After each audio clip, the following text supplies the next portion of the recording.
There's only one way to wake up in the morning. How the heck are you? Yep, that's it.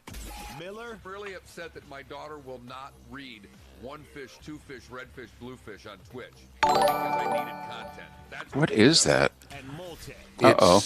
No, don't worry. Don't worry. It's when someone hosts our show, like Seth has it set up to be a host. Automatically, he ghost hosts it, and it makes that noise. And I've been trying for 6 weeks to remove that. I've tried with Streamlabs. I've tried with everybody, and no one seems to know how to fix it. Listeners have given me advice. I've done 75 different things to eliminate that, and I can't. Every time someone ghost hosts or subscribes to our channel, that comes out. Sports show this town has ever heard. Here's Miller and Moulton. You're live.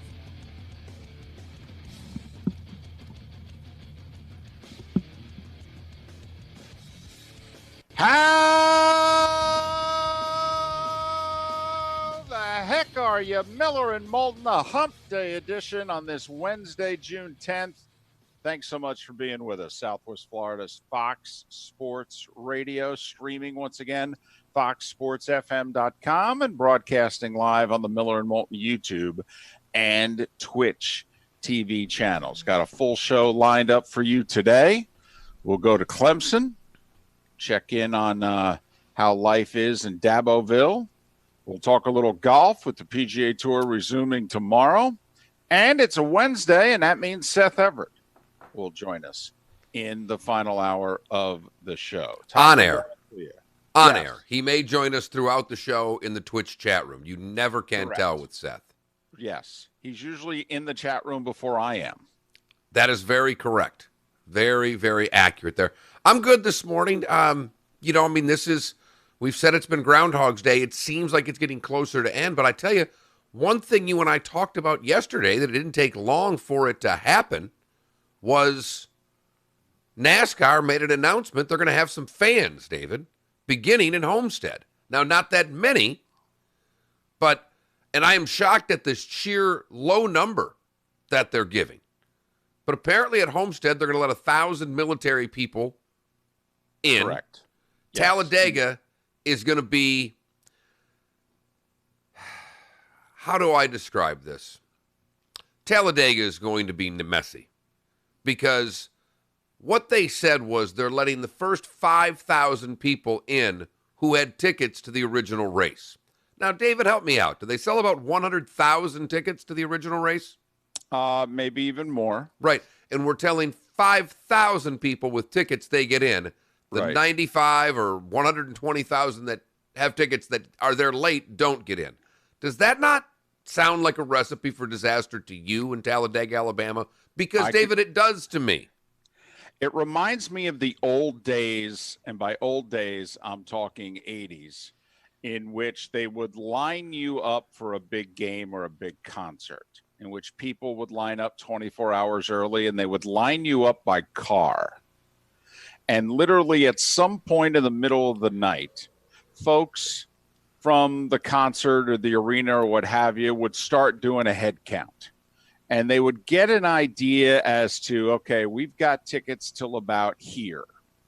And they would pretty much let the people know after that point in time, hey, just so you know, you're probably not getting tickets. And you're like, what do you mean? I've been in line 12 hours. Tickets don't go on sale till tomorrow morning.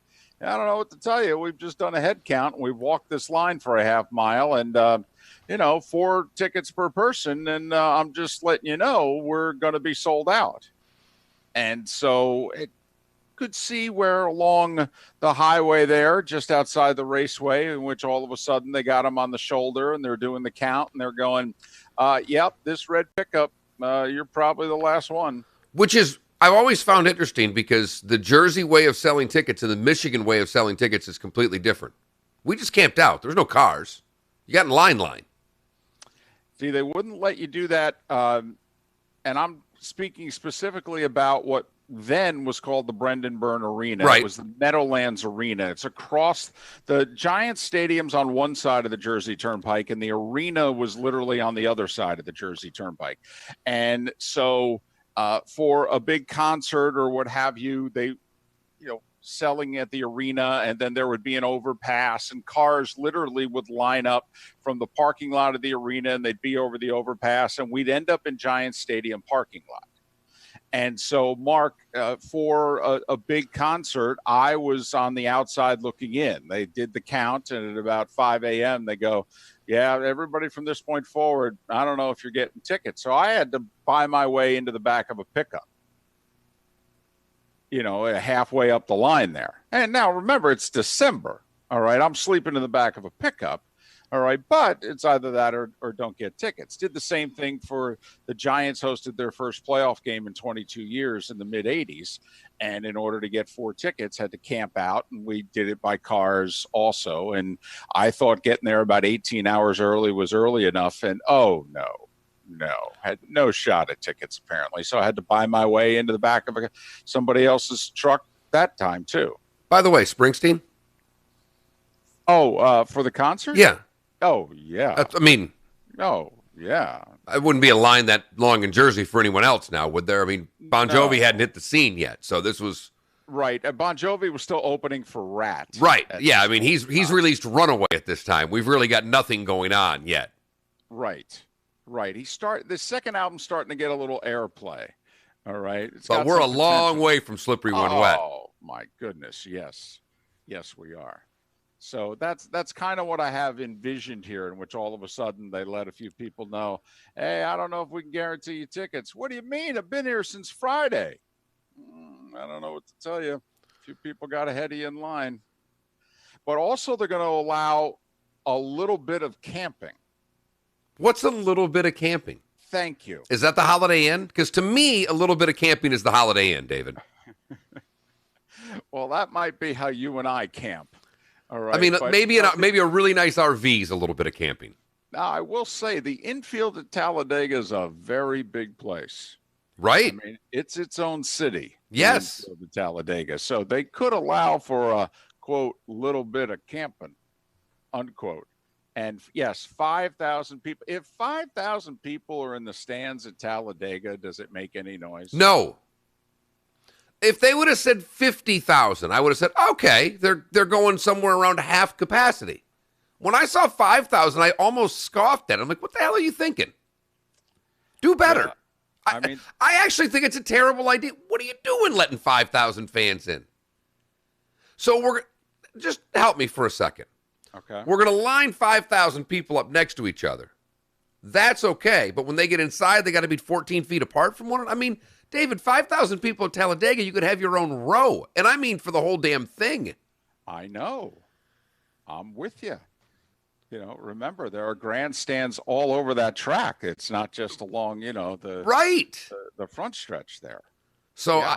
I mean, I'm happy that they're starting to bring some fans back. I'm very surprised at such low numbers. I guess it's a start, but this is definitely enter by car, not by person. We're going very slowly here. What will be interesting is, since they're going to apparently allow a few people in the infield, that there will not be social distancing in the infield. If you've ever been in the infield, you don't social distance. You are there to mingle. You're there to not social distance. Right. You're there to be social. Yes. Yes. I mean, when you go to sleep, okay, if by chance you are not sleeping with someone, that is the farthest away from people that you are, is when you go back to the camper to go to sleep. All right, that is it. Otherwise, it is all about people getting together and drinking and playing games and what have you. All right, for goodness sakes, there's a pole on the infield at Talladega. I can imagine where certain people are going to congregate. All right, especially since NASCAR fans for months have not been able to go to a race and congregate. And congregate. And David, yes. I am just going to share a little bit of my personal experience yesterday and try to take that on a larger scale, because I had a list on Monday from the wife, because I'm the house husband. I had a list of things to do. One of them was to re-sign my daughter up for gymnastics. Okay. She was doing gymnastics. COVID came, and that kind of ended the classes, so we've been in limbo. And so we started back up. I called on Monday, and they said, hey, we can actually get you in a class that starts Tuesday at 10. I'm like, perfect. That's great. Done. Look at this. I'm the guy with the list here. I am getting things done. So we go to gymnastics yesterday, and, I brought the water for us. Hey, no water fountains. Drink out of mine. I've got this for you when you need it. They have little cubbies for them to get to their gymnastic clothes. Take your clothes off in the car. We'll leave everything here. And as we go in, there's a young lady there that works there that's scanning everyone's temperature as they come into the building. They have their little dots for social distancing. They actually have a small little row of 2 sets of bleachers downstairs and chairs upstairs for the parents to watch. They had spots marked on the bleachers, basically saying, here's where you can sit. Put your fanny here. And I immediately went upstairs. There's always been more room. I can see better. And David, I don't have to talk to people if I'm upstairs between you and I. Distancing. Right. Yes. For many of us, this pandemic has been perfect. It's allowed us to continue our normal mode of behavior without offending anyone and seeming rude. Right. I would normally talk to you, not really, but I can't. We must remain apart. And at one point, a few more parents showed up, and here's this poor girl who had to tell, hey, I need a couple of you to go upstairs, in this soft voice. Right. And you could tell, and one lady, they all kind of looked, and one lady got up and walked upstairs. And there were no incidents. I'm not trying to say there were, but I'm just fast-forwarding that scene to the line at Talladega. I cannot imagine for the life of me the people in that line being nearly as cooperative as 10 gymnastic parents. And that's essentially what they're trying to do. Well, especially since there's a chance, I'm going to go out on a limb and say that the people in line at Talladega have maybe taken part in some spirits. And they're not going to have their 6-year-old next to them. Correct. And there's really no reason for them to behave. In fact, the reason they are there is to misbehave. They've been behaving for months, and they're tired, and it's boring. Correct. And that's why they're going to Talladega. I just want to know who number 5001 in line is, David. Right. And could you imagine standing there looking around? And I mean, if you've never been to Talladega, it's a super speedway. Driving by it from a half mile or mile away, because I've never been. All I've seen it is from the highway. It's humongous. And so if you're 5001 and you're standing there and you're like, you do know that whole backstretch, that grandstand there is empty. I could have it to myself. You sure? I'll just take row 2 on the left quadrant. Okay, we could live, like you said, everybody can have their own row. But I'm a little surprised it's 5,000. My guess is, Mark, they're trying to keep it to the proverbial dull roar, because if they get to 10 or what have you, that maybe just a few too many people. Because think about this. If you have tickets, but you're one of 100,000, and they say we're only going to let the first 5,000 in, I mean, isn't there a big part of you that goes, I'm not going to get in? Not even getting in line. Right. So then it encourages you not to go, which is probably what they want, because they only want about 7,000 people in line for 5,000 spots. And then who knows, Mark? Maybe it's like the fire marshal. If you only got 7,000 people in line, you kind of sort of look the other way. So you're saying they did 5,000 expecting 10, as opposed to saying we're going to let 25,000 in and everybody shows up. 75,000 people show up. Right. Right. And not only that, they'd get there 2 days early. Oh, David, there will be people there a week early for those 5,000 seats. You know the one guy that shows up for the Red Sox tickets every year, a week and a half before they're for sale so he can get in the news press? Right. There's going to be a lot of them. Yep. The day before tickets go on sale, and the local news is doing the live shot, and there's the one guy sitting in the chair all by himself. Been there for 2 days, because this is what he does. This is his moment in the sun. Yeah, he got there yesterday. Tickets don't go on sale for another 18 hours. Yep, I'm getting my tickets. Yes, you are. Yes, I will get my Red Sox, you are. Yankees spring training tickets, and then proverbially sell them for a little bit of money. But yes, I will. Yep, this is time well spent right here. 479-5551, 479-5551 is how you can chime in via the Williamson Brothers Marine and Roofing text and talk line. It is the baseball hour, Mark, and another day and another proposal. Thank you, David. And welcome to Miller and Moulton's Baseball Hour. I feel as if now it's a game show. And behind door number 2, it's the players' proposal. That's right. On today, Tuesday, the players propose 89 games instead of what's behind door number 1, which is the owners proposing 48.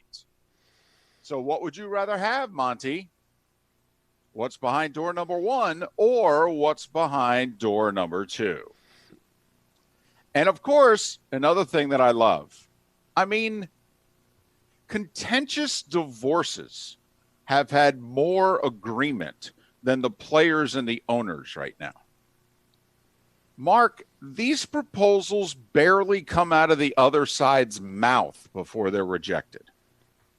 Correct. I mean, the players put forward a proposal yesterday. I have to admit, I thought it was the first proposal that had a little bit of compromise in it. Twofold. Wait a minute. Let's hear that proposal, David. Let me give you a little music. Thank you very much, Mark. Well, here's what we're thinking. You can have what's behind door number 1. You've already got that in the bank. Okay? Or you could have this. 89 games at full prorated salary. However, the owners make their money in the postseason. Players make very little money in the postseason. The owners make almost all of it. And so what the players propose is not just this year, but also next year. There would be expanded playoffs. 16 teams would make the playoffs, 8 in each league. And all the extra playoff would be what? Money that goes directly to the owners. So this is the players' way of saying, hey, we know you don't want to pay us 100% prorated, but you know that's a non-starter for us. So you give us that. We'll give you a little something. We'll give you expanded playoffs, and that's how you can make your money on the backside. And apparently this is a non-starter for the owners. In fact, the owner's response was, well played. Well done. Thank you. Had a little fun this morning. Little extra sleep in a shower this morning. I'm riled up, David. That's what I think they're going to do to 5001 in line at Talladega. All of a sudden, somebody's going to come and go, sorry. That's probably all they should do. They should not even tell them they can't come in. They should probably just play the sounder. But for playing, you get a year's supply of Rice-A-Roni, the San Francisco treat. So that's where we are with the baseball players and owners. Another day, another proposal, which apparently just can't suck enough. So we got that going for us, which is nice. I believe it was an owner and Jason Kipnis who both in separate interviews yesterday acknowledged we are so far apart that essentially the commissioner is just going to implement what the season is going to be. Well, period. Yeah. And if that's the case, this is going to be somewhere between like 48 and 60 games, which to me is not a season. I literally will not pay attention.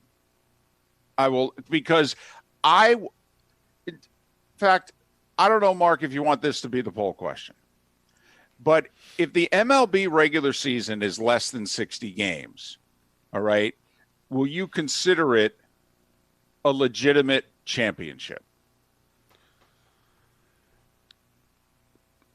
I mean, the Washington Nationals last year, 50 games into the season, were 19-31. Just to give you an idea.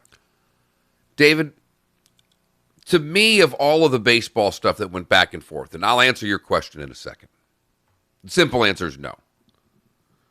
But for a while, David, on this show, you were the first to bring up, and we've brought up for several years, the revenue that the sport has generated recently, and that it is clearly the number 2 revenue-generating sport in our country behind the National Football League. Bill DeWitt Jr., he owns the St. Louis Cardinals. David, one of the 5, 6 best franchises in the sport? Oh, one of the 3. Okay. Oh, yeah. Cardinals are royalty. It's either the Cardinals or the Dodgers who are the greatest franchise in the history of the National League.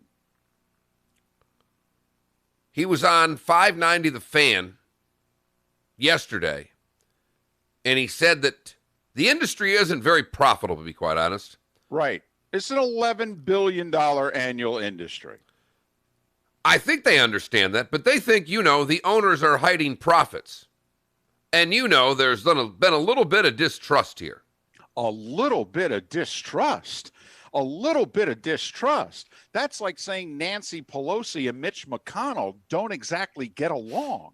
A little bit of mistrust. And then he said that new stadiums, for all practical purposes, are basically nonprofit. There's been talk by one of the angels that teams build new stadiums so they can generate more revenue, which help them when they sell the team. The fact is it generates more revenue, and more revenue, the more money the players get too.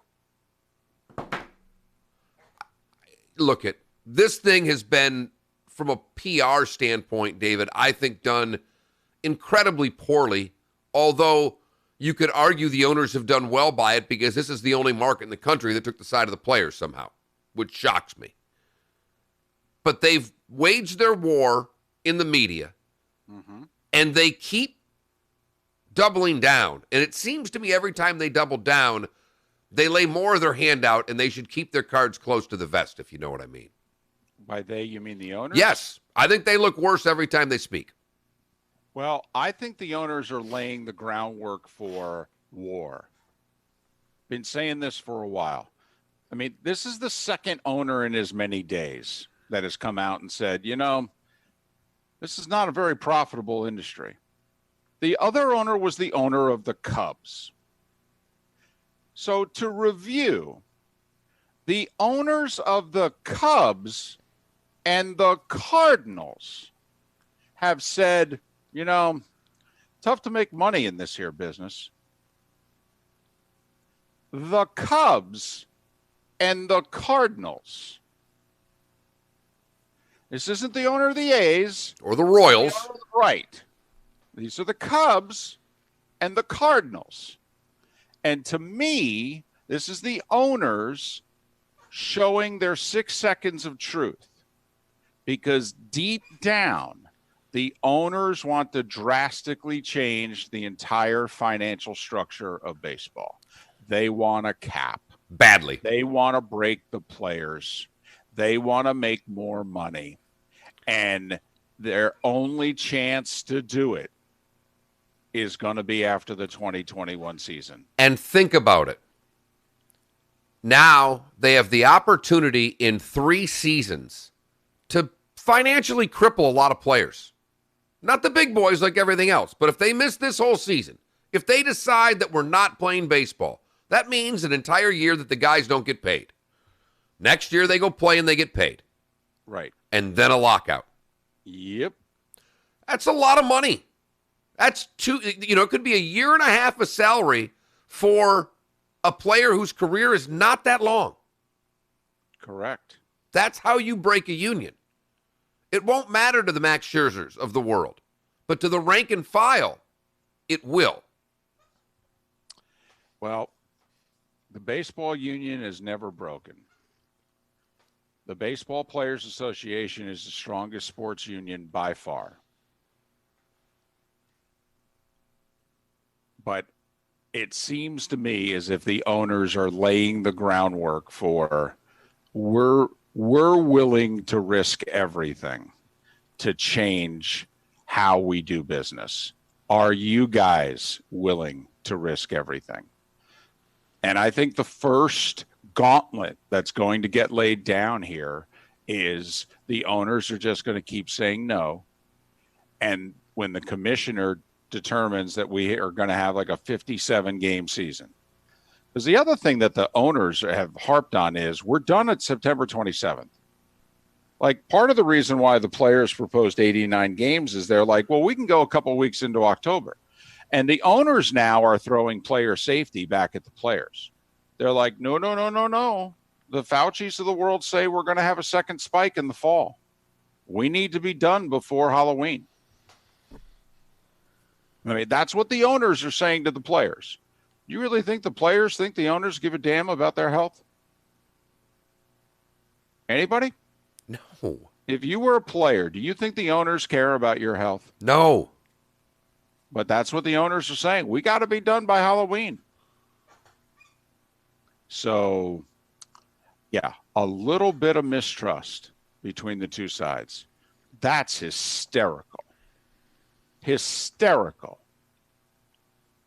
There's more trust right now between the Republicans and the Democrats than there are between the baseball players. Take it easy, but it's a hell of an analogy. Tell you what, that could be the poll question. All right. Who's farther apart? R's and D's or baseball players and owners? Then as long as you let the third one be Trump in the NFL, then I'll put it up. Oh, for goodness sake. Miller and Moulton on this hump day. Jason Sobel from the Action Network will talk PGA in the 7 o'clock hour. Brad Senku from 105.5 The Roar in Clemson at 8 o'clock. And Seth Everett. Hey. Don't just gloss over that. That's The Roar. That's not the fan. That's not the ticket. That's The Roar. The Roar. That's outstanding. And Seth Everett at 6:30, right here on Miller and Moulton. Thanks so much for listening. Fox Sports Radio, where we stream every day at foxsportsfm.com, and you are looking live on YouTube and twitch.tv. A date which will live in infamy. People who knock these buildings down will hear all of it. Amazing comebacks. That inspired the American story. And before you know it, another great American comeback story in stopping the virus will be in the books. We will have a great victory. Our story continues. And return to our lives, great lives. On South So Florida's I Fox sent Sports Radio. my buddy a text, the big Iowa supporter. Said, hey, we got an Iowa guy on today. And so he goes, I'll listen to the podcast later. And then I sent him that stuff, that tablet thing, and we were going back and forth. Then he goes, hey, your podcast isn't up. And I looked, I'm like, yes, it is. And he has joked for years that there's a picture of me at every entrance at Kinnick Stadium that doesn't allow me in because I bash him in Iowa all the time. He's listening to the podcast. All of a sudden I get a text. Well, it looks like Tom's picture is right ahead of yours on and there's a flashing no entry sign. I'm like, what? That guy, I thought he was really good. He goes, hey, man, I drink the Kool-Aid. I don't want to hear it from anybody right now. Makes us feel great about what we do. Did not like to hear that coach is gone because he knows it's true. I want to remind everybody, don't be a spreader. The Don't be a coronavirus spreader. Don't be a spreader. 100 million particles fit on the head of a pin. As we run around in our trucks and cars and play golf and go fishing and go to work and do the things we like to do, we are spreading the virus. The virus can only move with us. Over 65, diabetes, COPD, all these folks will be hurt severely by this virus. Wash your hands. Be careful. Don't be a spreader. We've got our good friend Tim Meister, owner of the Floor Meisters in Naples, on the phone. We're talking. So about what do the we huge want? selection and Whose great pricing on Cortex relationship flooring. is the Tim, most severed? tell us No. what's new at the store. I Right was now just we have 90 colors of Cortex Please. in stock, ready to go That's pick the up. last place we down need as to soon go. as you want it. Such a good question. Everything from starting at $299 on up with lifetime warranty. And it's not just the many colors of Cortex that you have. You also have other Cortex The MLB products as regular well. season We is also carry 50 the games. Cortex Stone product. Looks like Is the tile, World looks like Series stone, champion but it's legit? Cortex, so you get the softness, quietness, and the easy installation to go with it. We also have Cortex wood, look of wood, real wood, but with a more stable core for Southwest Florida's humidity. If you haven't been to the Floor Meisters, you really owe it to yourself to visit the store. 6281 Naples Boulevard, right next to Costco, or go online, floormeisters.com. That's floormeisters.com. Listen to the Dan Patrick Show at work. Never boring, that's for sure. Streaming 24/7 at foxsportsfm.com. Looking for a frameless shower door? Can I make the choices be too legit to quit and not legit enough? Sorry. Wow. Located in Cape Coral. With more Look than at you dating 75,000 yourself there. Frameless shower doors installed. No one has more experience and 5-star reviews than My Shower Door. We've been named #1 by readers of the News Press and Naples News for 17 consecutive years and have just been named as Lee County's Manufacturer of the Year. Want to see more? Go to myshowerdoor.com. This message is sponsored by the Florida A&M University Medical Marijuana Education and Research Initiative, the Florida Association of Broadcasters, and this radio station. Where I'm from, marijuana is legal. Can I use it in Florida? Nah, it's illegal here. Nah. 20 grams or less is a Nah. 20 grams is a felony. Well, I have epilepsy. Should I try to get a medical marijuana prescription? Oh, That's legal, but he has epilepsy in one commercial and PTSD in the other. if medical marijuana is even Oh. right for you. I will, thanks. Whatever works. Well, the PTSD is the one that they push. That's the one they flat out tell you. I can get you a card. Answer these questions this way. And heavy-duty Ram trucks. Over 1,500 new and certified pre-owned vehicles in stock. Loaded, luxurious This is Grand Cherokee. the Al Hrabowski mustache. $269 per month. Oh, it's looking awful. Oh, it's got some Awful. good thickness down here right now. It looks so bad. Trimmed it up nice today. It's very late 70s, early 80s. I mean, you With look the like you hair. could give- I mean, look at this. Wow. This stuff's like coming halfway down the ear right now. 1/2 mile Jeez. south of Daniels Parkway on US 41 in Fort Myers. Open I can almost get my bangs into my eyes. This is terrific. I'm a mess. GallianaCars.com. Well, I have got to scare people at the grocery store. unless your eyes are going to move about 6 inches higher. It's getting there. Back to Miller and Moulton. Don't you worry. Yeah, okay. This is Miller and Moulton. You're live.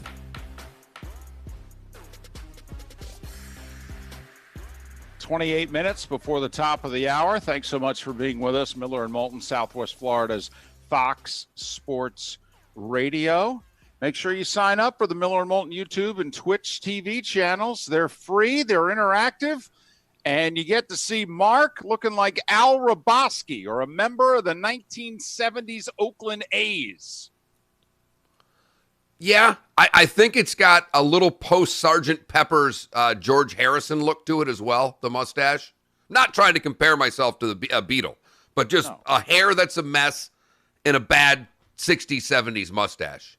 Now, I got to admit, it might be a hair that's a mess for you, but for the rest of us, is because your hair doesn't grow in comparison to, like, you can develop facial hair much better than you can, like, have your hair grow to a certain length. You still don't even look like you need a haircut. Well, it's because the forehead's so damn high these days. Right. It's like the eyes keep shrinking and the forehead keeps going up, David. Right. It's like Greenland. You got lots of room in risk there. You got that put right. all your stuff. All right. Without further ado, time for The starting five. 5 big stories that you need to know. This is Miller and Moulton's starting five. Fox Sports Radio and FoxSportsFM.com. The offer's already been rejected, but the Baseball Players Association proposed an 89-game season yesterday and expanded playoffs. Now, this is key. The playoffs, the owners make the overwhelming majority of the money from the playoffs. And the players proposed for this year and next year, which I have to admit, a 162-game season with expanded playoffs, with 16 teams making the playoffs, 8 in each league. I mean, Mark, I got to admit, I think it'd be good for business. I mean, if you're a middle-of-the-pack team, usually as a fan, you don't think you're going to contend. I mean, heck, you finish 500. If 8 teams in each league are making the playoffs, if you finish 500, there's a good chance you're going to make the playoffs. And that's what the players proposed. Their season would start July 10th. It would end on October 11th. And the owners are like, no. And the owners apparently have no interest in playing regular season games beyond September 27th. So if for no other reason than the owners are like, well, take the last 2 weeks off, and if that's like 13 or so games, that gets us back to what we proposed, a 76-game season. Apparently, the owners have a number of games in which they've got on the board, and they're like, we're not paying you a penny more than this. And the players aren't giving back a penny, and the owners are like, we're not paying you any more salary than this. So there you have it. USC is expected today, Mark, to end their disassociation with Reggie Bush. In other words, they're going to welcome him back into the Trojan family. Ann Arbor. Yeah. Hello, Chris Webber on the phone. Hello. Sorry.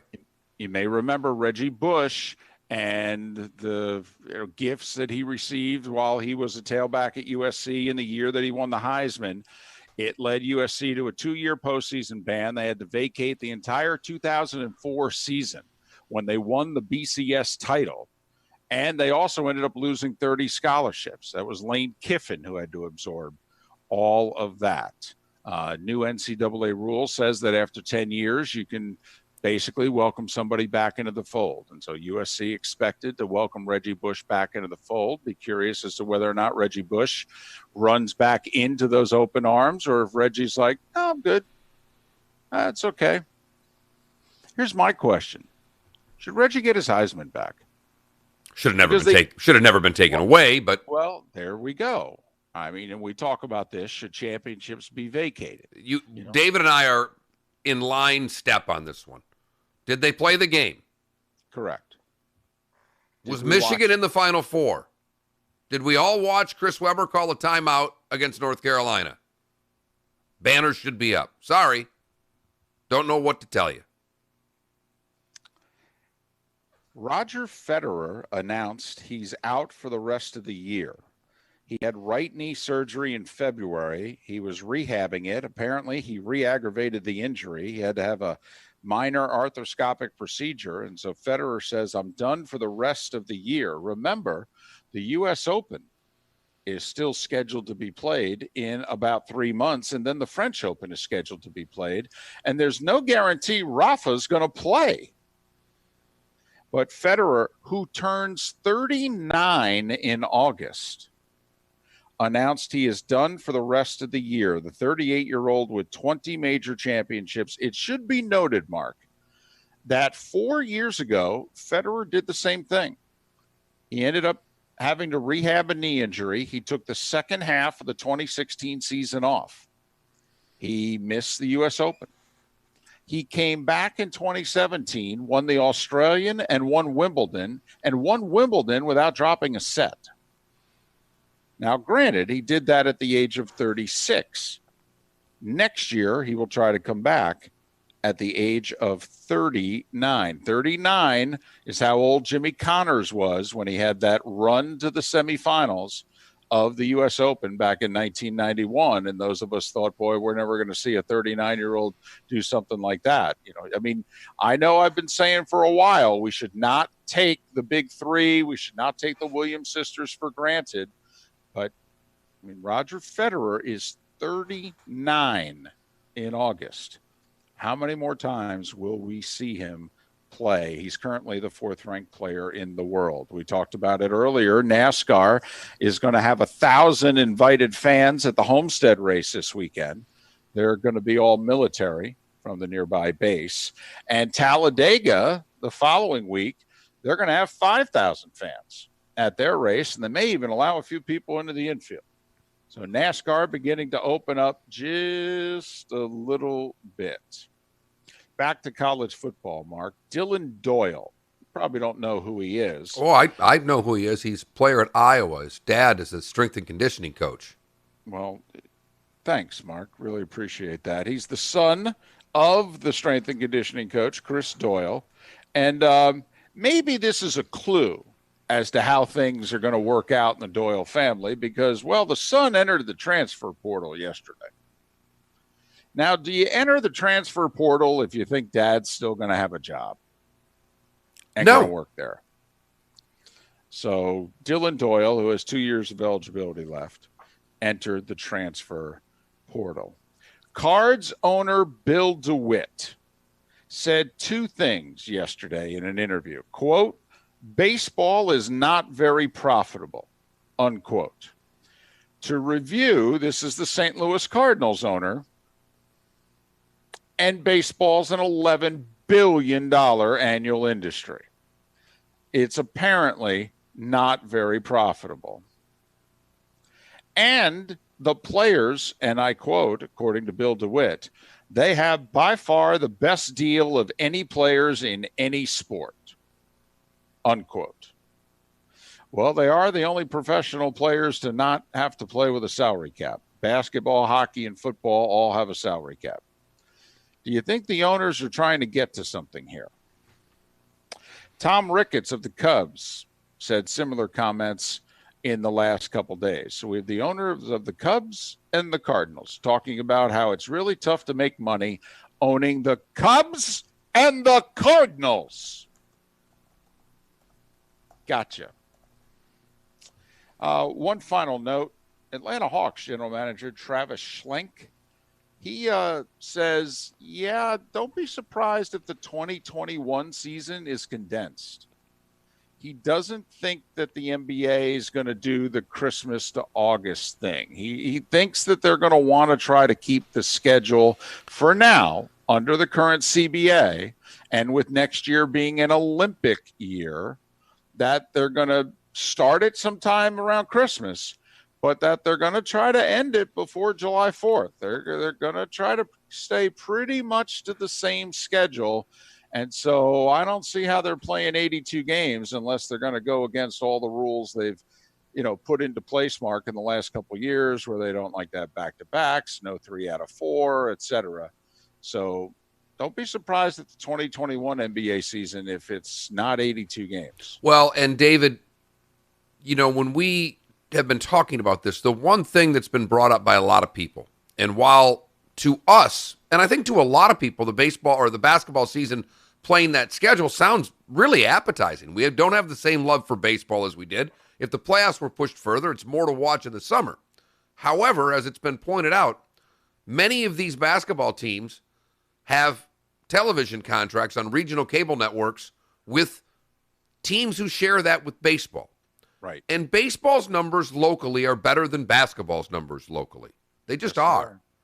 And baseball is a cash cow for the regional sports networks, which get really good ratings. That's why they're paying baseball teams astronomical sums of money. That's why there's a nearly $12 billion revenue in the sport of baseball. It's regional cable television deals. And that's the part of it that I think when all of this was going on, some people got in the ears and some of the NBA owners and said, I don't know what to tell you. Here's your contract with Fox Sports, whatever. And the baseball team's not going to budge on this, period. Which means that A, either your games aren't going to be shown locally, or B, they're going to be on the famous 2 channel, Masson 2, Nesson 2, and what have you. And a lot of people don't have those channels. Unless you're on satellite, the odds are you don't get it. Most cable providers do not give you those channels.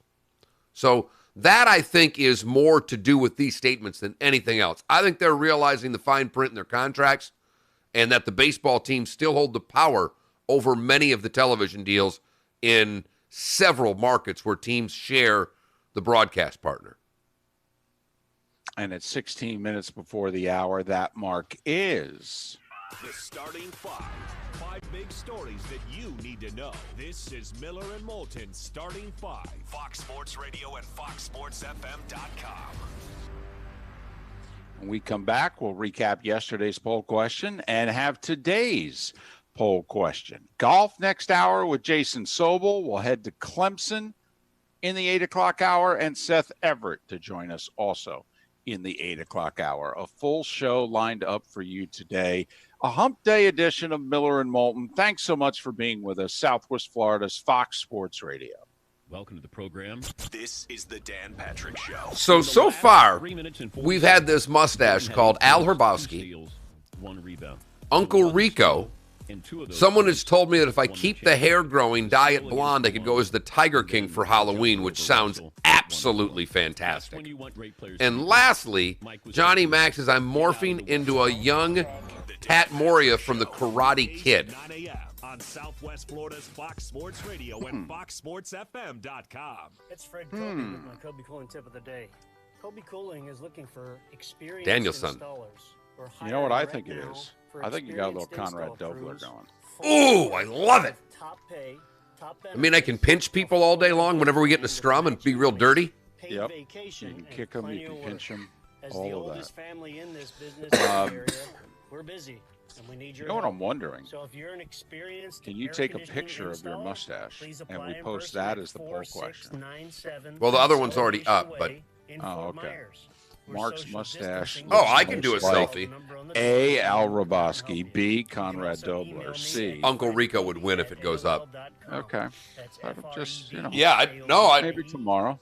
Goose Gossage, it's not thick enough. Well, Gossage is pretty good, though.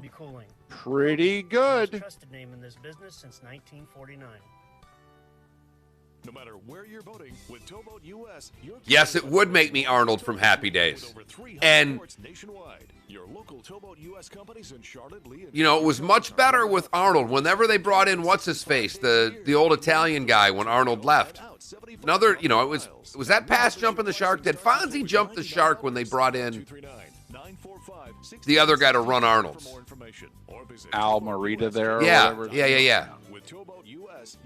It's a bunch of old people conversating right now. I mean, they're that right. This is a bunch of 50-year-olds having conversations about nothing. Talking Goose Gossage, Al Roboski, and Happy Days. Talked to Danielson yesterday because I sent him the thing I sent you, and he called me right away, all interested. I figured he would be. First, you know, and I figured right away for his kids. That's what I was thinking. And he goes, yeah, by the way, I was the one that called Moulton with the beard wings. You are such a dick, he says. He said he called me. He goes, God, Mark was just killing you. I go, I know, 40 effing rings. Just say, I go, Alexa, what I wouldn't give for four play right Fox now. Sports FM on TuneIn. Let's face it, these are stressful times. New routines. And if you don't have enough testosterone, you might not even get laid. Oh, sorry. Safe all the time. It's Frank for Center for Men's Health. During these stressful times, your mood is so critical, and nothing's more important to a guy's mood Oh, boy. than testosterone. The single greatest issue Excuse for me. guys with low T is mood. And the single Sleeping a little greatest bit better, change but for men not that great. get low T care is a greatly improved mood. Many are grumpy when they start, and It's really weird. I can sleep the first half of the night fine, and everything improves once your mood but I wake up, Feel the difference. and then it's a battle. Is it pain, or is it just you can't fall back asleep? Yeah, it's a combination. Can't quite. It's not pain, but it's just it's a little burdensome, cumbersome.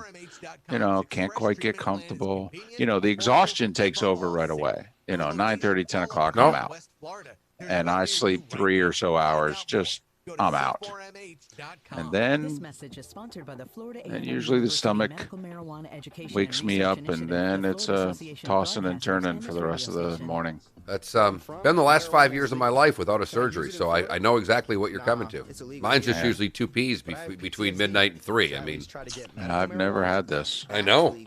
But if I I've were always you, been able to I'd talk just my doctor go to about sleep. qualifying conditions and to find out if medical marijuana is even right for you. Thanks. I'll talk to my doctor. Now back to Miller and Moulton. All right, now we're getting somewhere. This is Miller and Moulton. You're live.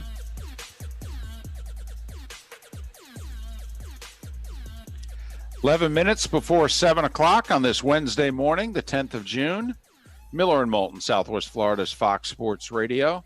You can chime into the show via the Williamson Brothers Marine and Roofing text line, 479-5551, 479-5551. And never mind our very interactive YouTube and Twitch TV channels, in which, boy, that was a lively commercial break. Yes, breaking down Happy Days. Did they bring in after Arnold left? Was that before or after Fonzie jumped the shark? That was the crux of that, and then this horrible mustache that they're comparing it to Arnold from Happy Days that I have on my face at the moment. I do think if you have not signed up for the Miller and Moulton YouTube or Twitch TV channels, you should do it just to be able to chime in on Mark's mustache. I mean, we are one 1970 baseball reference after another, although I did throw in a little Conrad Dobler. Right. And I threw in Goose Gossage, and that's a hell of a stash. I don't know if I've got that much there to claim something like that. But Al Hrabowski's been brought up. Uncle Rico's been brought up. And Arnold from Happy Days have all been brought up. The hair to me looks like, even though it's not, Nystrom was a little blonder without the headsets. It's so straight and scraggly and bad. It's Bobby Nystrom from the Islanders, David. It is. That's what it is. Although I've thought this segment, a couple of things. One, there's been a couple shots at the mustache and things, but every day, David, and I mean this in all sincerity, people are concerned. People tweet me, and there's people joining Twitter, and someone said, David, I hope you're feeling better, even though they tweeted it to me. Clearly says that Mark Miller, but that's okay. They care. And you've commented that you're trying to find your groove, whether it's finding something to drink that's not water, finding something to eat that makes you comfortable. And every day, I neglect most of these, but I was thinking down the road, the 645 segment could be recipes for David, because once again today, someone has decided, well after the show yesterday, 3:22 in the afternoon, they took it upon themselves to text the show to offer you some more cooking advice. And I want you just to listen to how pathetic this is. And I think, I know this person's being genuine. I know they're being nice. But I want you to answer this as truthfully as you can after I read it. David, I know you are limited to eating healthier now, and I have a suggestion. If you have a slow cooker, poke a couple of sweet potatoes and toss them in there for 6 to 8 hours on low. Takes time, but the sweet potatoes get soft and sweet. They are really good. And it's a shame that I hate sweet potatoes, because he is right. Sweet potatoes is actually a food that I am recommended to eat. The problem is I don't like them. Learn. You're going to have to learn to like things. But this is an everyday occurrence that at least once a day, someone offers up a menu item for you. And I find it to be hysterical because, one, I know they're being sincere. Yep. Two, I know what you really want to tell them.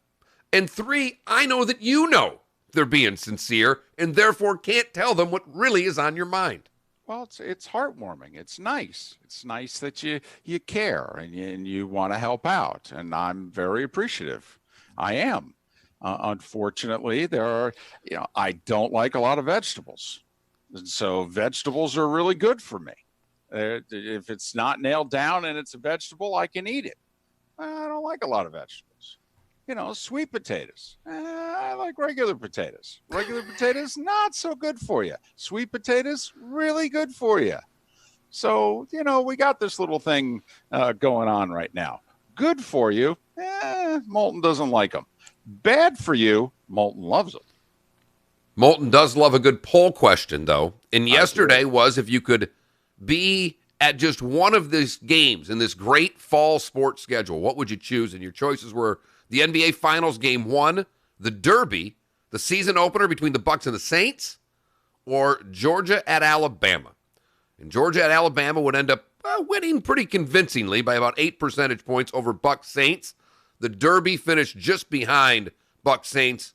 And while we've had a couple of questions where the NBA number did pretty well, David, when what sport you're seeing return, going to the NBA Finals, just 11.2%. Once we throw the Derby on there, David, it's over, even though it was a distant third. Well, that was my vote. All right, the Derby Labor Day weekend sounds like it would be a really good time this year. It would be very close for me because I want to do the Derby, period, but I've never been to Alabama. So I had already told you I planned on going to that game this year if there's going to be crowds. A lot happening right now. A lot happening that's disrupting people's falls, David. Well, there's no doubt about it. The funny thing, Mark, is that if you want to go, okay, I'm probably not going to be there because it's the same weekend as the U.S. Open golf. So that's Gary. 479-5551, 479-5551, the Williamson Brothers Marine and Roofing text and talk line. Feel free to chime into the show. So what's today's poll question? It's up your alley. It's the one you wanted. It's your baseball question. If the baseball season is 50 games, is the World Series legit? And early voting, 50-50 right now. Huh. I'm surprised it's even that close. So now, go to that Mark Miller. Soon you'll be able to go to the David Moulton. Now, it's not a part of the question, but the one part, Mark, that I do think, quote unquote, legitimizes the baseball season, if the owners decide to go this route, under 60 games, is there's likelihood of an expanded playoff. I do think the extra round of playoffs does help bolster the case of the team that ultimately wins the World Series, because they can go, hey, no one's ever had to win more playoff games than we did in order to be World Series champion. And ultimately, isn't it about the playoffs, ... Well, baseball never has been. Baseball is about the grind to get to the playoffs, and if you're playing less than a third of a season, there's no way I can find any part of this legit. Not me.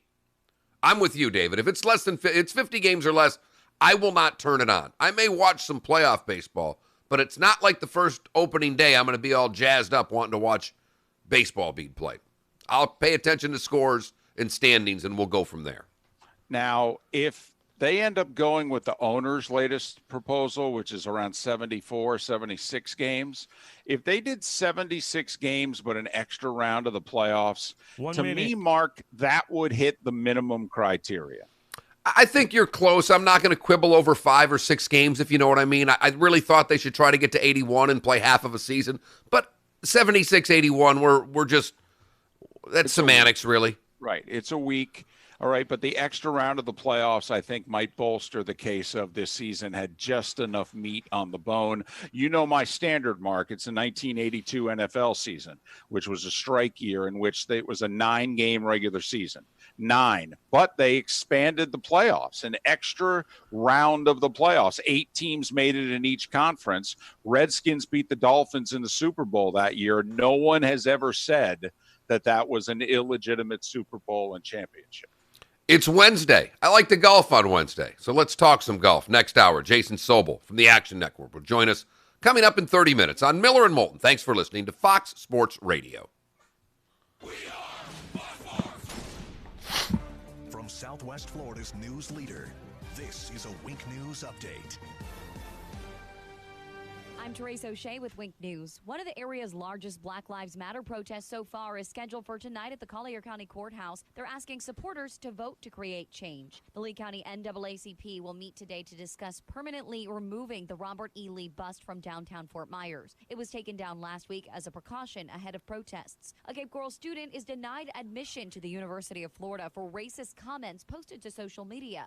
A boat at Naples Bay Resort caught fire. Several people were eating dinner nearby when it happened. Investigators say the cause is likely an electrical issue. Tommy Bahama restaurant in downtown Naples is temporarily closed after an employee tested positive for coronavirus. Trust Wink News, Southwest Florida's news leader.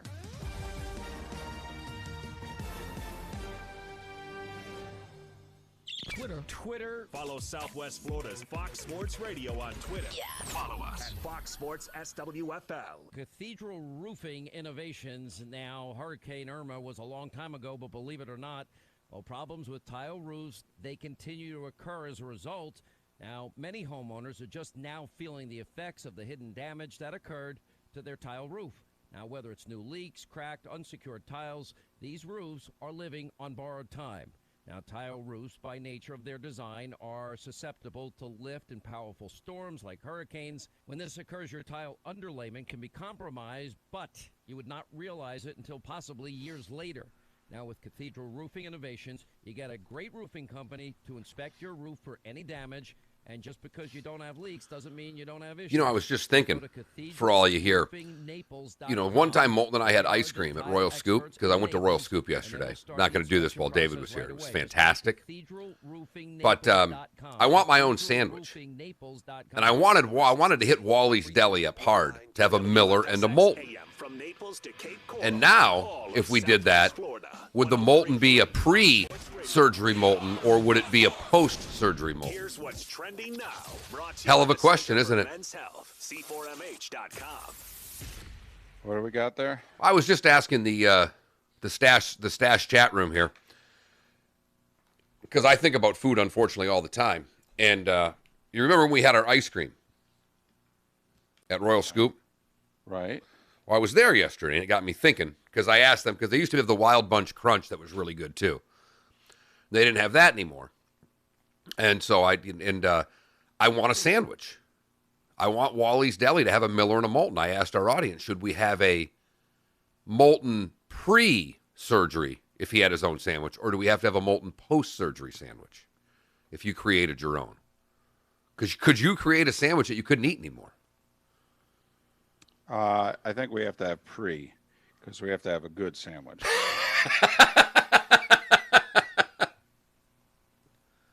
There's only one way to wake up in the morning. How the heck are you? Yep, that's it. Miller? Really upset that my daughter will not read one fish, two fish, red fish, blue fish on Twitch because I needed content. That's what we've come to. And Moulton. Well, we need to explain to her the pilot program, and we need 25 hours of programming a week. So you need to deliver your 12 minutes a day, 5 times a week, because that's an hour, honey. Southwest Florida's Fox Sports Radio. All guests appear on the Goldberg Noon Abraham hotline. Goldberg-law.com. Oh, I like It's up to you now. It's up to you. I like it. Now, the best local sports show this town has ever heard. Here's Miller and Moulton. You're live.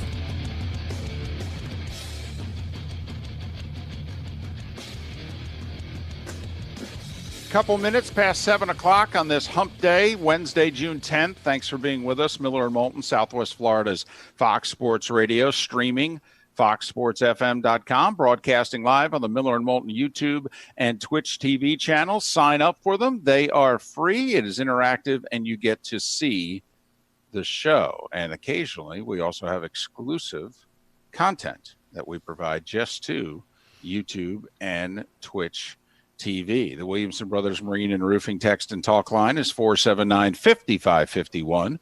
479-5551 is how you can chime into the show. And I am appreciative of everyone who is asking how I'm doing and offering suggestions. And, we're getting there.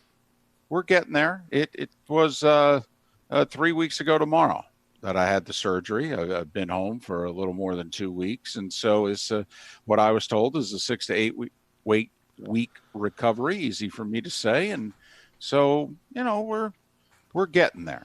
And David, I didn't mean to do that, because once I offered up the sweet potato in the slow cooker, you know what happens.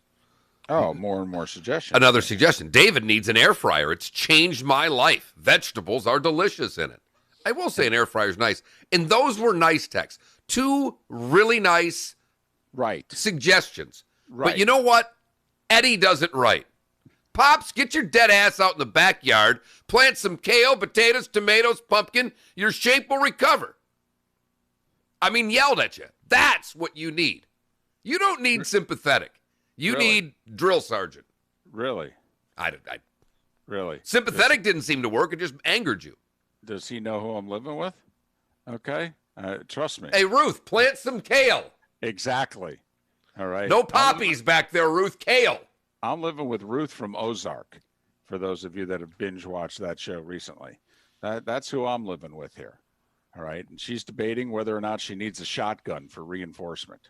I mean, that's where we are here. So we're working on it.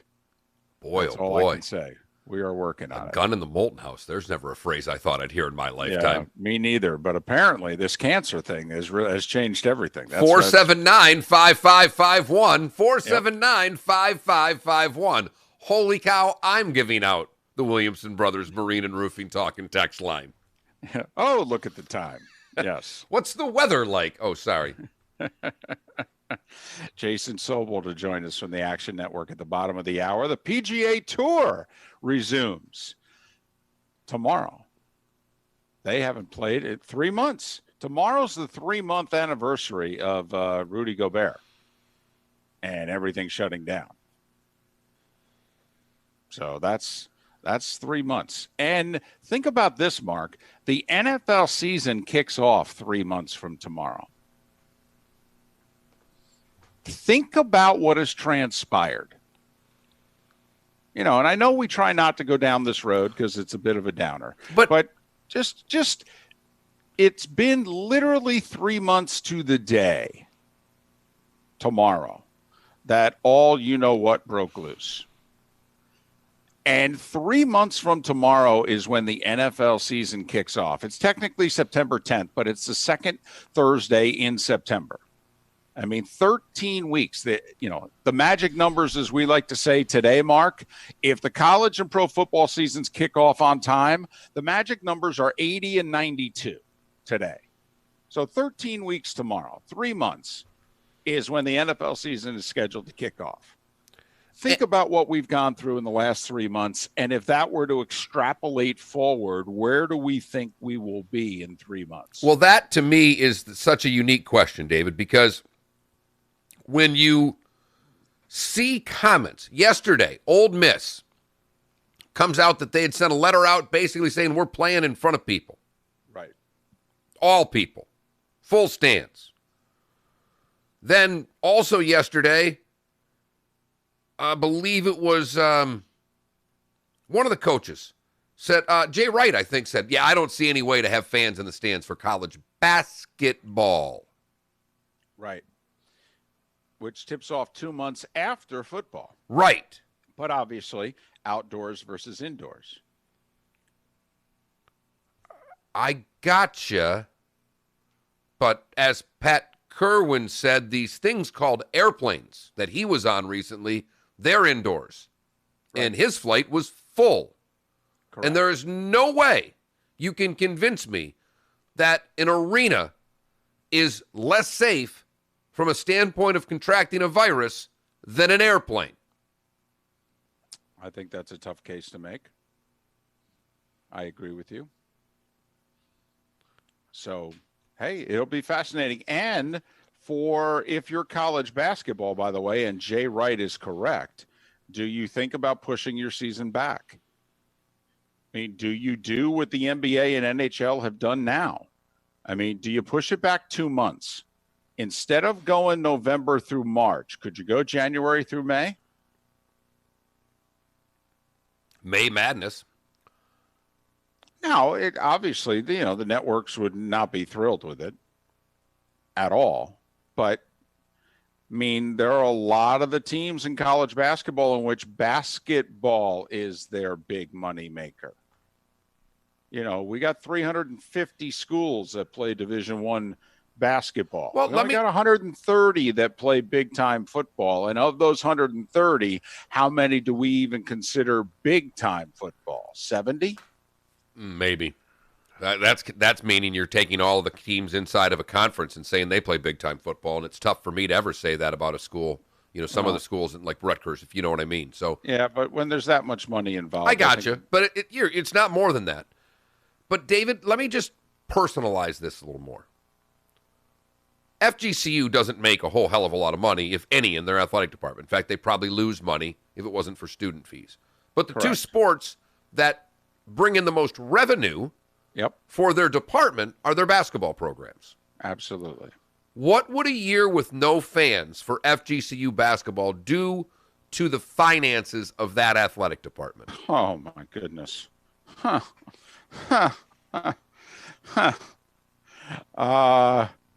It would cost them seven figures.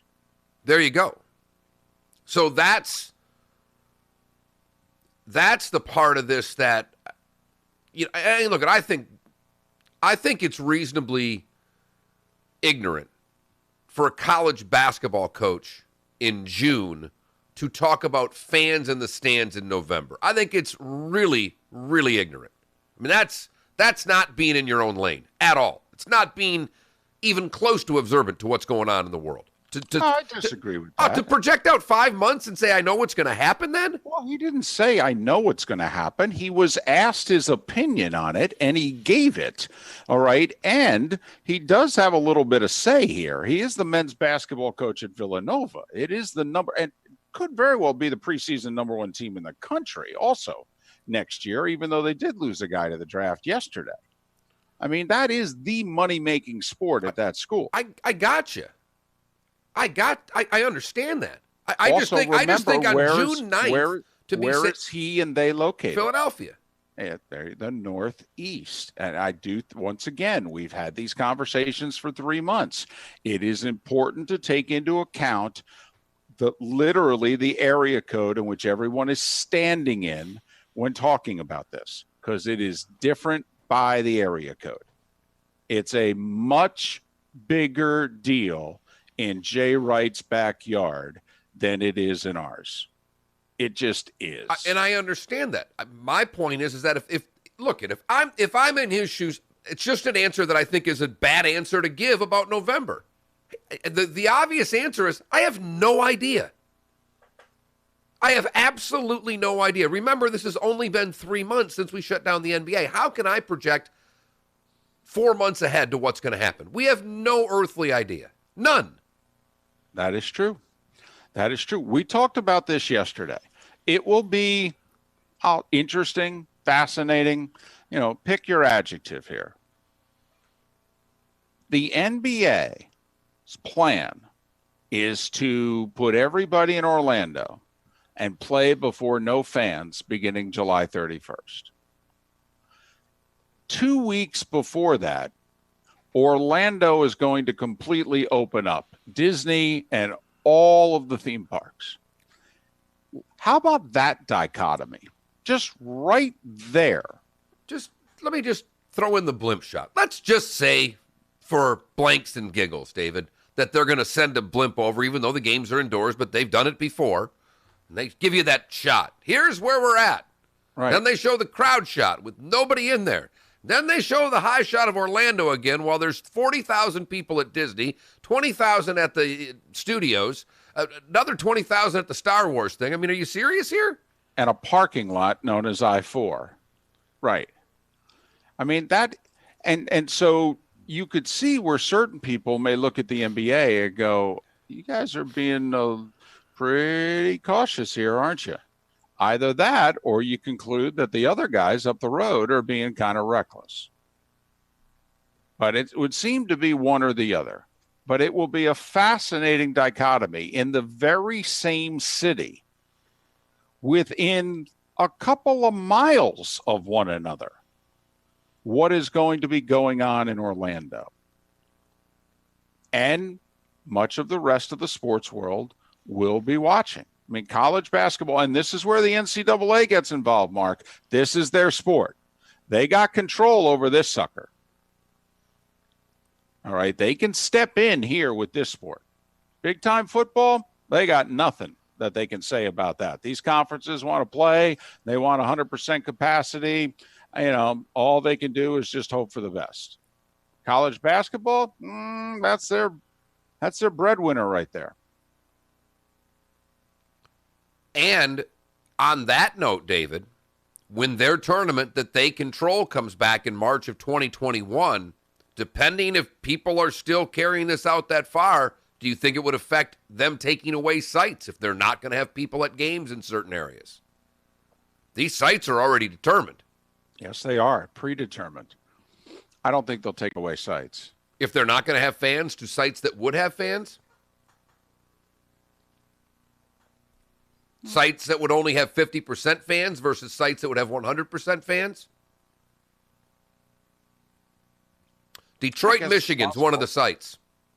And the governor's still saying we're not allowing it. They're going to pull it from her? Well, remember, it's June. March Madness is in 9 months. Nine. I got you. I mean, 9 months ago, the NFL season was kicking off. I mean, that's how long ago 9 months was. So,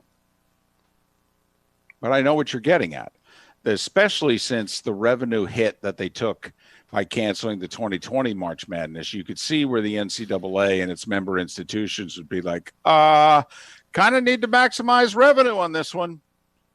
We're playing catch up, But it was an interesting comment by Jay Wright. And I'm wondering whether or not, if you're college basketball, do you push it back? Or does that create more problems than it is worth? 479-5551, 479-5551. Just locally, Mark, FGCU is scheduled to begin their season this year at home, first day of the college basketball season, hosting USC. I mean, that's a hell of a get. Now, we know why they got it. Andy Enfield's the coach of USC, and he was their head coach when he led them to the Sweet 16. And it's nice of Andy to agree. He did a 2-for-1. FGCU went out there last year. They're going to go out there again in another year. But Andy said, yeah, sure, I'll come to Alico. We'll play. Well, there's not a lot of Power 5 schools that'll show up at a place like FGCU. And I'm sure that, Andy just had to say to his AD, old stomping grounds, that sort of deal. One. And the AD probably said, okay, it's your program. But, they'd rather have a home game instead. So Andy's doing his, old school a solid here. But if you're FGCU, that's the center of your season ticket campaign. Yes. That is your season ticket campaign. And now they've got a good home schedule this year, but USC is obviously the headliner, and it's the first damn day of the college basketball season. It's on a Tuesday night. It doesn't conflict with any other football. This would be a really big deal for that athletic department. We're planning on 14 hours of live coverage all day. And this whole, are they going to have fans? Oh, that's a pretty big decision here because, quite frankly, hosting USC without anybody in the building, you could make the case is practically worthless. The whole idea of getting them here is to pack the joint, to celebrate what little history you have, and then to look forward to the immediate future. Never mind the fact that USC has literally the number one prospect coming out of high school, all right, this year is going to be on USC's team. They have a headliner who could very well be the number one pick of the following year's draft. There's a lot to that game that is very marketable. And imagine they have to play that game without people in the stands. The only reason, because you said practically, and I was going to say, why do you have practically in there? No, practically is because the TV exposure alone from playing USC nationwide, people would watch the game. It would get eyeballs on it, and it would be worth it for FGCU to play it with no fans.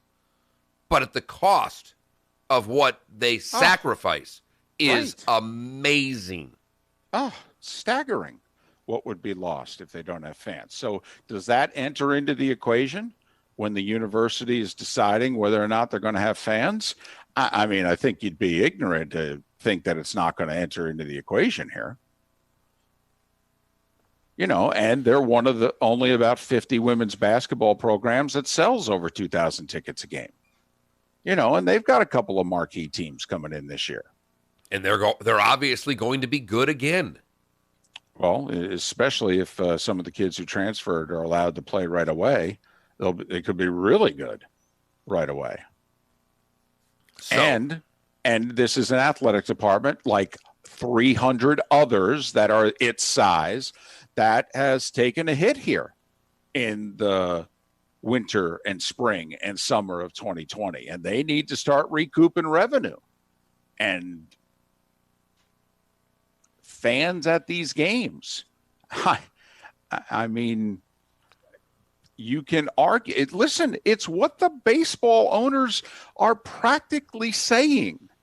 They're basically saying without fans in the stands, these games aren't worth playing for us. I don't know what to tell you. Not for a lot of them. They're just not worth it to us. We could scrap this whole damn thing. We really could if it weren't for appearances' sake. Our poll question today is very simple. If the baseball season is 50 games, is the World Series legit? Yes or no? No. Simple question. But Bob answered our poll question on Twitter, David, with a very simple question as well. Would it be legit if a player hits 400? I answered with 2 capital letters. The first one was N, and the second one was O. No. Come on. Come on, 50 But games? he makes a great point. And I know he's being sarcastic when he did it because he liked my tweet so quickly of saying no. But it's a great point that he makes. Baseball is a sport that loves its records. And since the home run records don't mean anything anymore, they don't. 400's a number that a couple guys have come close to, and the baseball guy gets a little excited about that. 50 games, someone damn well might hit 400. Joke. Complete and utter joke. I'd feel badly for the player. I mean, they didn't do anything wrong. No. But yeah, I mean, no offense. We're not going to count it. Sorry. I mean, we're not. And I know we're against asterisks in record books, but I don't know how you wouldn't have an asterisk. Same thing. I saw a story recently. Somebody brought up that, could somebody hit 400 in such an abbreviated season? Also, could you have a sub-1 ERA for a starting pitcher? That sort of deal. Great. Big deal. I mean, it's 50 games. Are you 50 kidding games, me? you're getting 10 starts. Yeah, it's 11 2 months. starts. I mean, give me a break. In fact, there'll probably be a closer that will have a sub-1 ERA. So, to me, it would not be legit. I'm not playing around. If the owners are going to implement what it is they are talking about, I am not paying attention to the baseball season. I have no interest. It's a sham. It's a complete and utter sham. Playoffs wouldn't interest me. And I say this as a Mets fan. And the likelihood is my team would make the playoffs. And I'm a big baseball fan. And it's not like the franchise I root for does a lot of winning. They don't make the playoffs that often. Never have. But come on. I mean, not 50 games. You want to give me 76 to 89? You want to throw right around half a season up there and then have an extra round of the playoffs? Okay. All right. You meet the minimum requirements. I'll grant you that this counts because I never held it against the Dodgers when most people don't even know in 1981 how the season went. I mean, they don't. They don't realize that the baseball that they had played 50 or 60 games and then there was a work stoppage for 2 months and then they came back and they had another 50 plus games. And people don't know that baseball came up with let's split the season in half. They declared first half champions. And then if you won the second half, the first half and second half champions met. And they actually had something in place where the same team who won the first half won the second. They would take the team with the second best overall record in the division. But the team that won both halves would basically host every damn playoff game. So they put a little system in place. And I found it to be a fun year. Now, there was this couple of statistical quirks. The teams that had the most wins in the National League that year were the Cardinals and the Reds, and neither one of them won either half. And so that they didn't make the playoffs. It was one of those things that happened. But, Mark, your Tigers actually contended for a playoff spot in the second half that year. I believe them and Milwaukee went down to the end. It was the first time that young group of Tigers got a chance to taste playing meaningful baseball late in the season.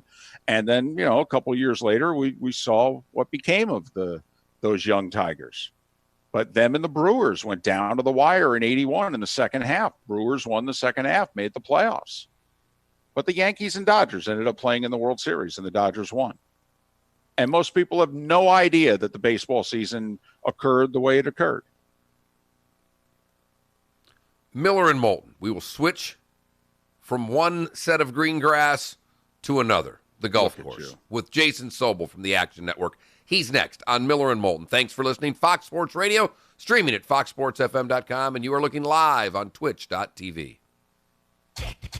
This is The Herd with Colin Cowherd. David, my segues have segues. Microphone's a little low. Mine is? Okay. In order, Michael Jordan, LeBron James, Magic Johnson. Had to blow my nose in the middle of the segment, so I had to turn everything down.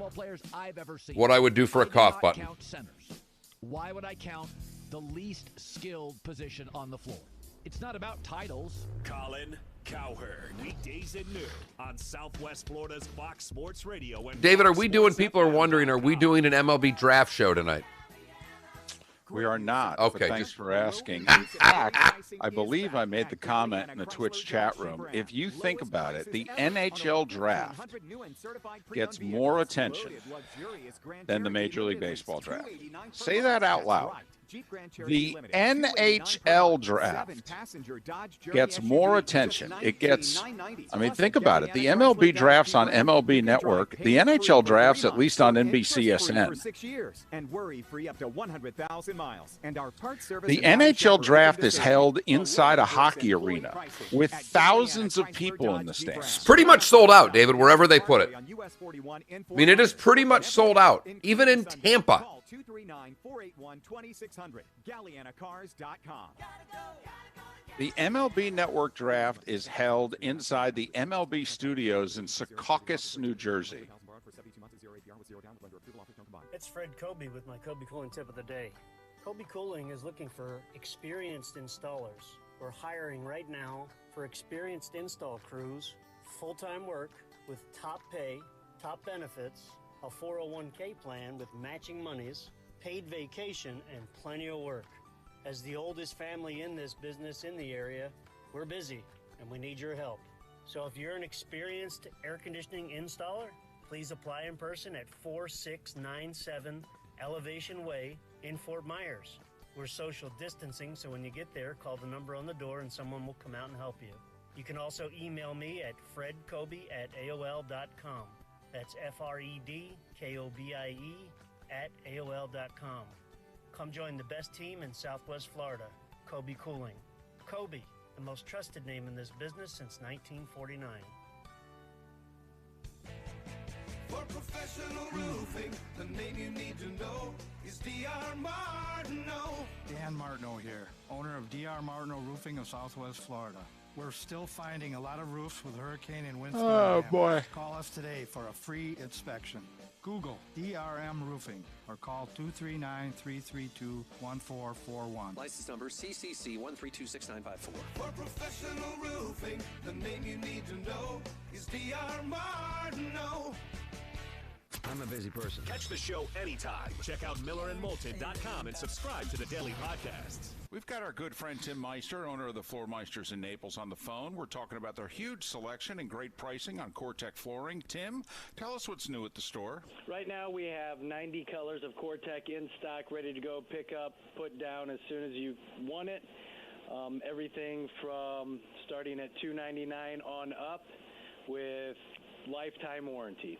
And it's not just the many colors of Core-Tec that you have. You also have other Core-Tec products as well. We also carry the Core-Tec stone product. Looks like tile, looks like stone, but it's Core-Tec, so you get the softness, quietness, and the easy installation to go with it. We also have Core-Tec wood. Look of wood, real wood, but with a more stable core for Southwest Florida's humidity. If you haven't been to the Floor Meisters, you really owe it to yourself to visit the store. 6281 Naples Boulevard, right next to Costco, or go online, floormeisters.com.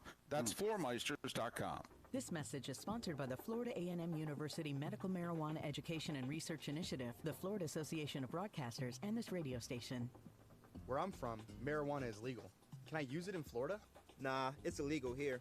20 grams or less is a misdemeanor, and more than 20 grams is a felony. Well, I have epilepsy. Should I try to get a medical marijuana prescription? Now that's legal. HBO Max pulled Gone with the Wind. Yeah, do you need to call Jason? Yes. Right for you. I will, thanks. Here we go. Now back to Miller and Moulton. No. This is Miller and Moulton. You're live.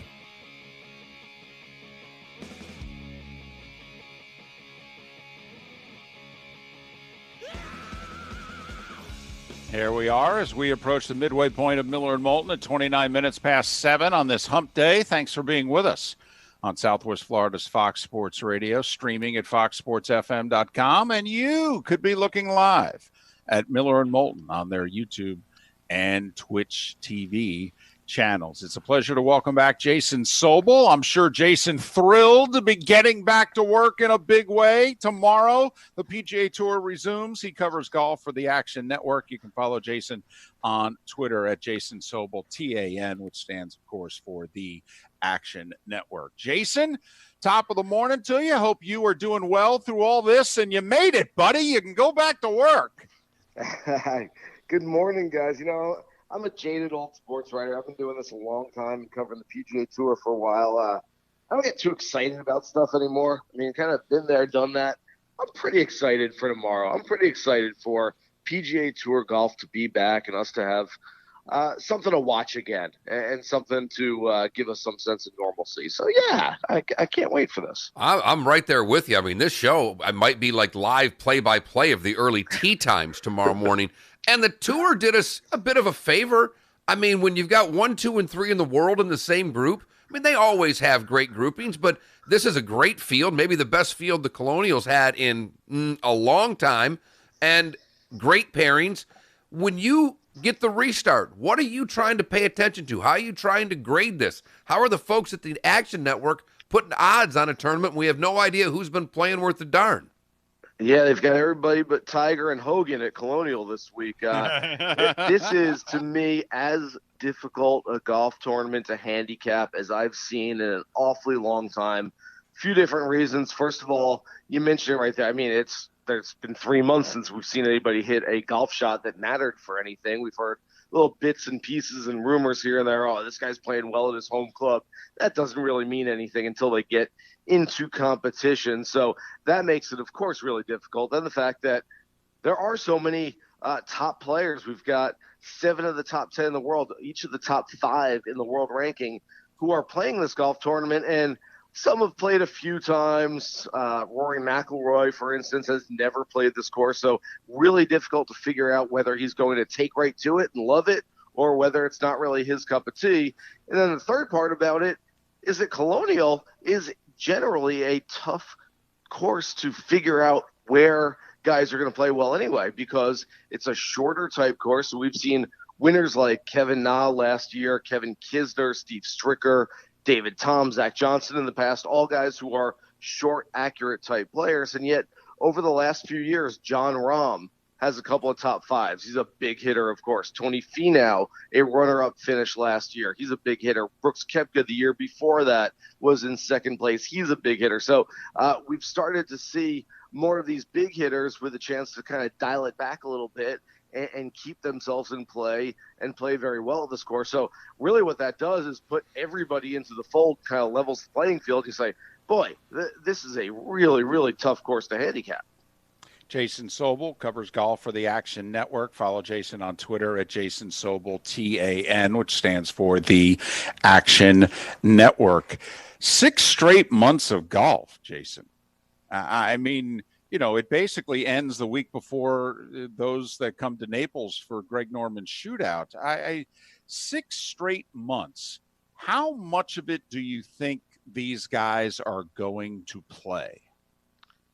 It really depends on which guy you mean by these guys. I think it's going to be different for everybody. Rory Mcilroy, for instance, is getting right out there. He's jumping in head first and playing each of the first 3 events. Tiger Woods, we won't see him this week, but it sounds like we might see him next week. People are tracking his yacht. Sounds like the yacht's making its way up towards the South Carolina coast, so we might see him at Hilton Head next week. But I would guess that most of the bigger name players are going to sort of, kind of lie in wait a little bit. They always talk about trying to peak 4 times a year. Well, now you have 3 majors, so I guess you're trying to peak 3 times a year. Well, we don't have a major for another 3 months, not until the middle of September. The U.S. Open at Winged Foot, if everything goes, the PGA Championship first week of August, and then middle of September for the U.S. Open. So these guys have a little time before they have to peak, so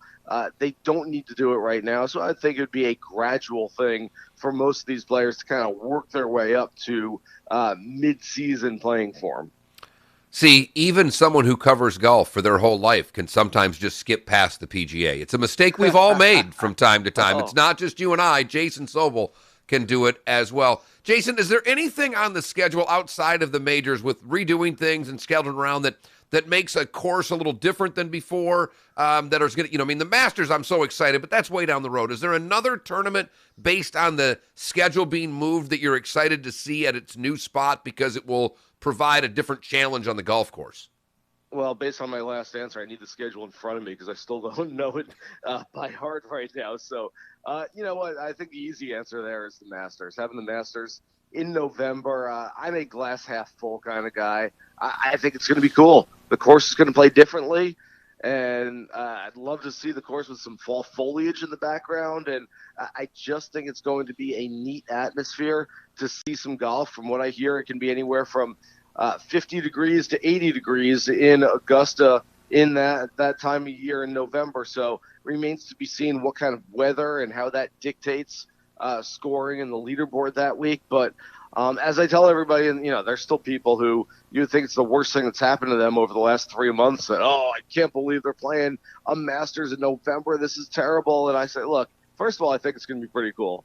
Secondly, if you don't like it, there's another one 4 months later, so don't worry too much about it.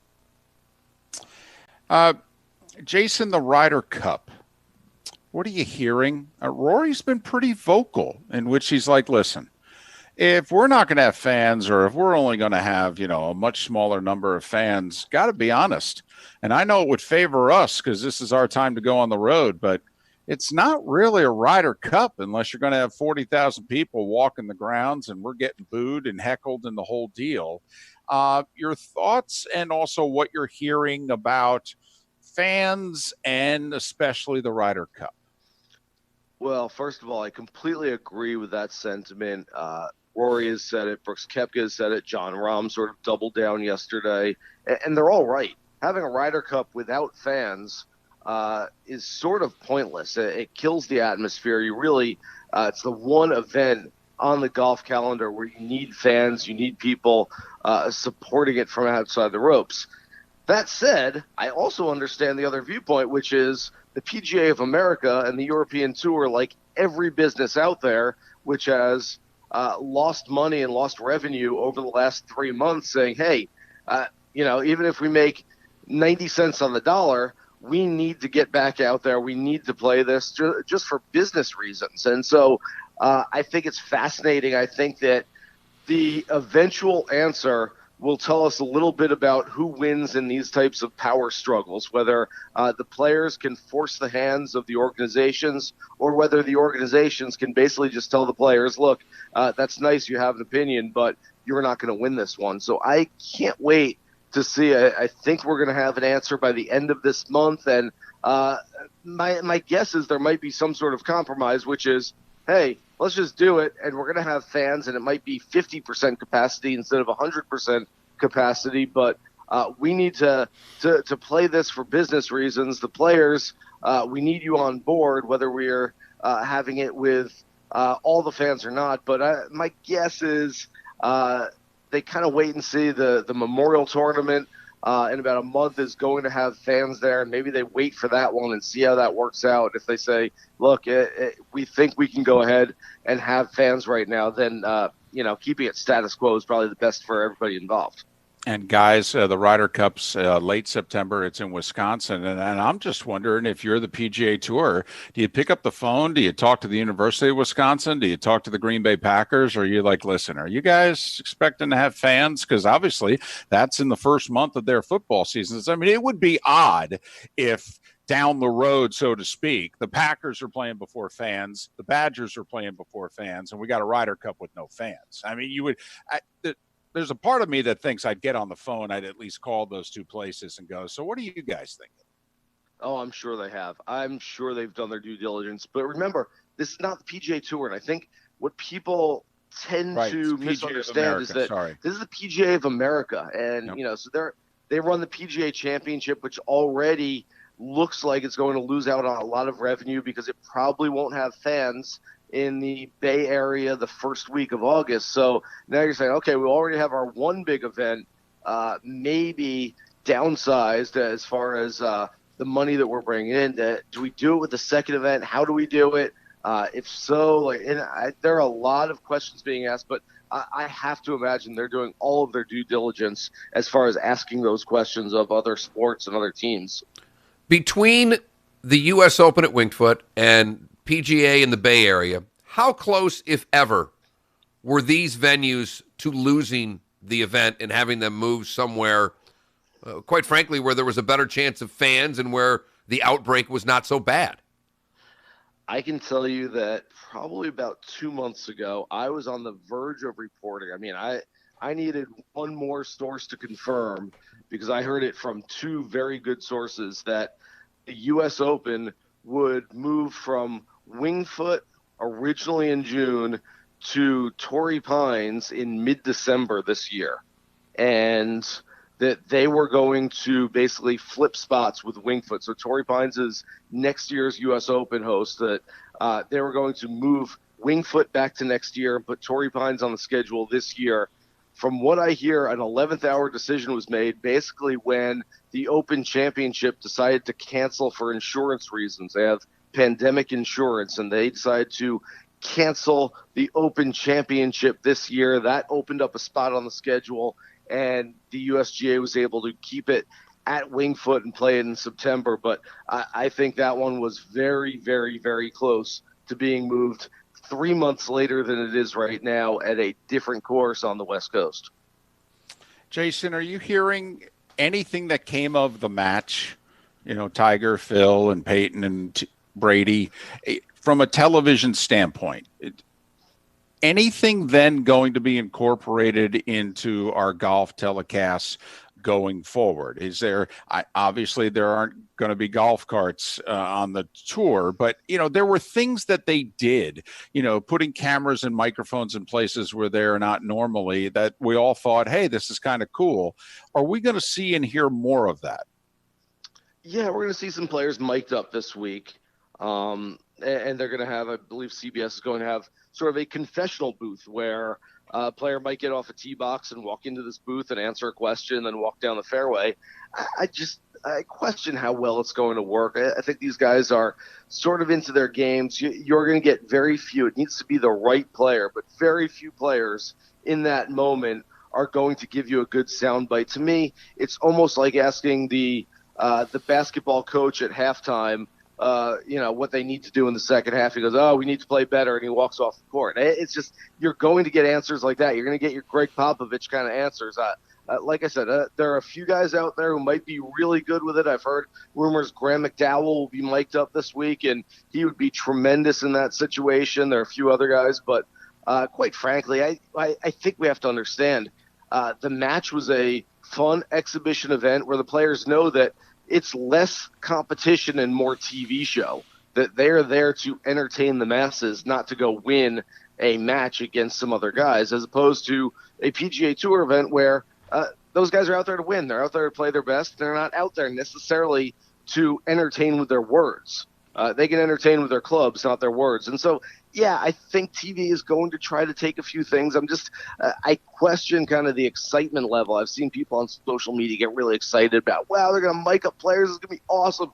It's not going to be as good as you think it's going to be.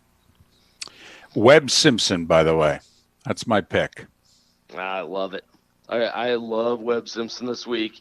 If you look back at what Webb has done over the last 6 months or so, I mean, I know we haven't played in 3 months. I know it's hard to say who's in form right now and who's not, but finished 61st in his most recent start before the suspension of play. Before that, he had a first, a second, a fifth, a seventh, and a 10th in his 5 previous starts. I mean, Webb Simpson is maybe the most underrated golfer on the planet right now. And I believe he's also got some top finishes at Colonial. I think he's got 3 top 5s in 5 starts. Yeah. So, Jason, always appreciate your time and your insight. Safe travels and good luck beginning tomorrow. Enjoy it.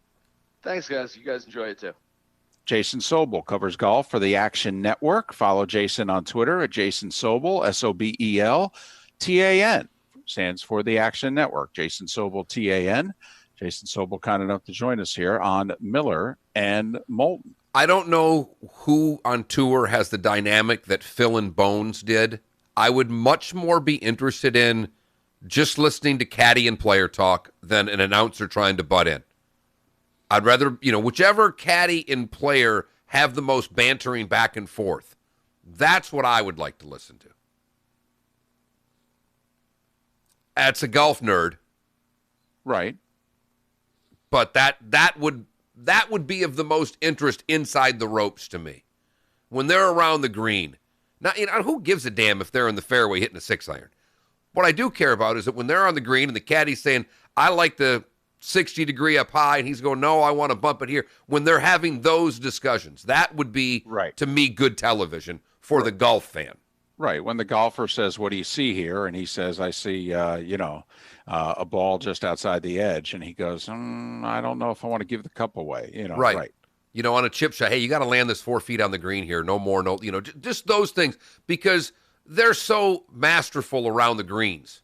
And to see what the discussions are and then what they do, that to me would be enjoyable. Jason Sobel, kind enough to join us here on Miller and Moulton. Today was the day when. Coming up next, we'll head to Clemson in 15 minutes, talk with Brad Senku from The Roar in Clemson. Sorry, I couldn't help it.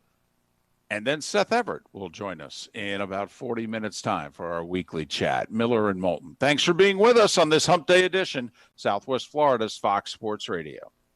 Drive home with the Doug Gottlieb Show. Cam Newton's out there. He's a former MVP, but he's going to want to come in here and play. We already have guys that can play. He's going to want a ton of money. We don't have a lot of money to spend. We already spent our money. Jameis took all of that off the table. I'm okay not playing. Hey, I'm okay not making a bunch of money. Hey, I'm okay if I'm really the third guy. Doug Gottlieb, afternoons at 3 on Southwest Florida's Fox Sports Radio. Let's face it, these are stressful times. New routines, the constant bombardment of bad news, and trying to keep you and your family safe all the time. It's Frank for Center for Men's Health. During these stressful times, your mood is so critical, and nothing's more important to a guy's mood than testosterone. The single greatest issue for guys with low T is mood, and the single greatest change for men that get low T care is a greatly improved mood. Many are grumpy when they start, and most can't believe how much their mood improves once they get treated. And everything improves once your mood improves. Feel the difference C4MH.com can make in your life. I've been a patient of C4MH.com for a couple of years, and recently I've lost 20 pounds because now I have the energy to work out from home. And that'll put you in a good mood too. C4MH.com's Express Treatment Plan is convenient, affordable, and above all, safe. And with locations all up and down West Florida, there's one near you right now. Find out more. Go to C4MH.com. Cathedral Roofing Innovations. Now, Hurricane Irma was a long time ago, but believe it or not, problems with tile roofs, they continue to occur as a result. Now, many homeowners are just now feeling the effects of the hidden damage that occurred to their tile roof. Now, whether it's new leaks, cracked, unsecured tiles, these roofs are living on borrowed time. Now, tile roofs, by nature of their design, are susceptible to lift and powerful storms like hurricanes. When this occurs, your tile underlayment can be compromised, but you would not realize it until possibly years later. Now, with Cathedral Roofing Innovations, you get a great roofing company to inspect your roof for any damage, and just because you don't have leaks doesn't mean you don't have issues. Just go to cathedralroofingnaples.com. They are the tile experts in Naples, and they will start the inspection process right away. Just go to cathedralroofingnaples.com. cathedralroofingnaples.com. License number CCC 1331928. This is our commitment to you. We're going to bring the funny. This was all an elaborate joke. We're going to bring the joy. We want to entertain you. We're going to be there for you always. We'll be your escape. That's our commitment to you. A committed, focused culture. We are Fox Sports Radio. Hey, this is Adam Botana from Baywater Exclusive Boat Club, the only family-owned and operated boat club in Southwest Florida. And you know, one of the best ways to social distance is to be on a boat. At Baywater, we have a contractual 10-to-1 member-to-boat ratio. That gives you unlimited access to over 40 of our boats. Whether you're fishing or just cruising, Baywater has you covered. And folks, the water is great. It's the best water we've had in Southwest Florida in a couple decades. Want to keep the boat overnight? At Baywater, anything is possible. And this weekend, we're holding an open house and running special pricing. So stop by and see the Baywater difference. Call me, Adam Botana, at 239-495-0455. That's 495-Botana Dana. Again, 495-0455. Or find us online at BW Boat Club or just Google BW Boat Club. Baywater Exclusive Boat Club, the exclusive club of Southwest Florida. Dial *2020. Friends Friends, I care. Well, we're all trying to wash our hands 10, maybe 50, 100 times a day now. So when you touch your contact lenses in the morning, are you also thinking about, well, all the germs you could potentially be placing in your eyes? No one wants to think about that, so it might be a great time to consider LASIK. France Eye Care offering $1,000 off bilateral LASIK, a savings that makes the procedure much more affordable. Dr. Jonathan France and his expert team of surgeons want to help you see your future in 2020 by providing you with better vision and a better quality of life. But what if you've been told you're not a candidate for LASIK? Call France Eye Care anyway, because there are other procedures available that will help you see clearly without the use of glasses or contact lenses. Call now, schedule your free consultation, take advantage of $1,000 off bilateral LASIK special. Financing available. Friends, I care. Here we go. Now back to Miller and Moulton. No. This is Miller and Moulton. You're live.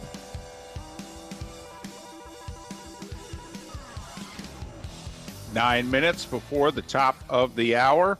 We'll head to Clemson, South Carolina in a little more than 10 minutes' time. Brad Senku from The Roar will join us to talk about, well, everything that's been going on in the last week and a half with Dabo and his football program, and for that matter, the school, with what DeAndre Hopkins and Deshaun Watson, the little gauntlet that they laid down at the feet of the university. So we'll talk to Brad about that coming up in about 10 minutes' time. 479-5551 is how you can chime in on the Williamson Brothers Marine and Roofing text line. We'd love to hear from you. Our poll question is out there. If the baseball season's around 50 games, is the World Series champion legit? And the vote's right around 50-50, which is surprising to me. 8 minutes before 8, time now for Miller and Moulton's Today Was the Day When, giving you the history of today's date so you're a beacon of useless knowledge around the office. Useless, but a lot of fun to talk about. This is Today Was the Day When, Fox Sports Radio and FoxSportsFM.com. All right, today we start in 1692, David, going way back. Wow. Because this was the first victim of the Salem witch trials. Bridget Bishop bit the dust. Good old public hanging. 1752, Benjamin Franklin tests the lightning conductor with his kite-flying experiment. According to 3-Year Letterman, he was the greatest president in this country's history.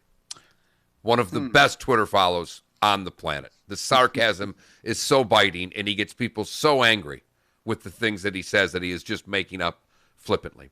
1829, the first Oxford v. Cambridge boat race takes place, David. It was a battle. Was it on Facebook? No, Twitch. Oh, okay. Gotcha. 1945, I had to include this. Andrew Jackson's parrot was removed from his funeral for swearing at the Hermitage, Tennessee funeral. Attendee William Menifee Norman recorded before the sermon, and while the crowd was gathering, a wicked parrot that was a household pet got excited and commenced swearing so loud and long as to disturb the people and had to be carried from the house. That is fantastic. Fantastic. A pissed off parrot at a funeral. Right. Speaking on behalf of the dead, I hate all of you. I didn't like you. I didn't like you. I didn't like you. And you especially, get the out of here. 1847, the Chicago Tribune begins publishing. 1854, the first class of the United States Naval Academy graduates. 1898, Marines land in Cuba because the Spanish-American War had begun. Spain declared war on us. What the hell were they thinking? Boy. Took about an hour and a half to kick their ass. 1921, Babe Ruth becomes the all-time home run champ, passing Gavy Kervith by hitting his 120th home run. Think about that.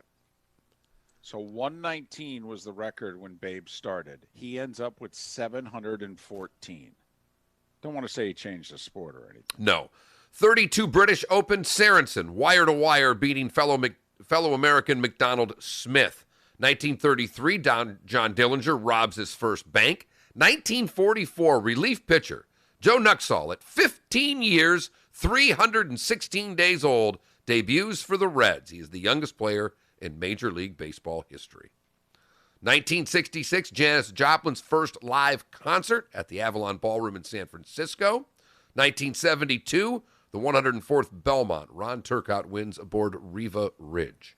Also on that same day, Hank Aaron's Grand Slam 14 ties him for the lead with Gil Hodges and moves him ahead of Willie Mays as the number 2 home run hitter with 649.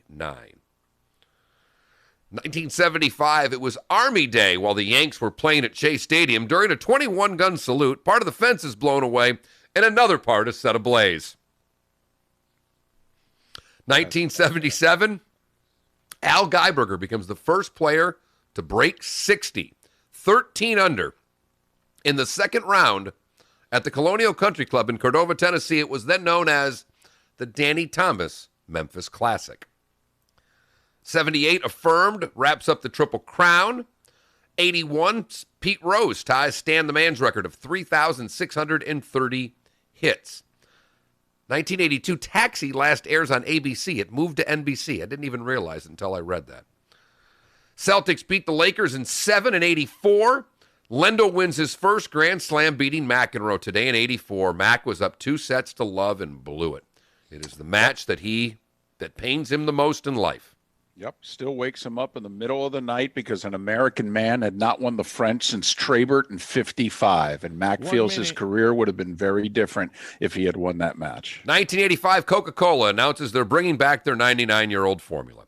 1996, the Lance beat the Panthers 4-game sweep, triple overtime. I had just moved to Raleigh, North Carolina on that day. 1997, Kevin Brown no hits the Giants. Ray Charles dies at 73 in 04, and in 2007 was the series finale of The Sopranos. If you're born today, you share your birthday with Judy Garland, 2 of the Southern brothers, Brent and Dwayne, Elizabeth Hurley, and figure skater Tara Lipinski. That is, today was the day when, on this June 10th. You know, you mentioned Pete Rose a moment ago. He's embroiled in a bit of a controversy. There are people alleging that he corked bats. So now he cheated twice? Yep. Miller and Moulton. To Clemson we go next. Thanks for listening.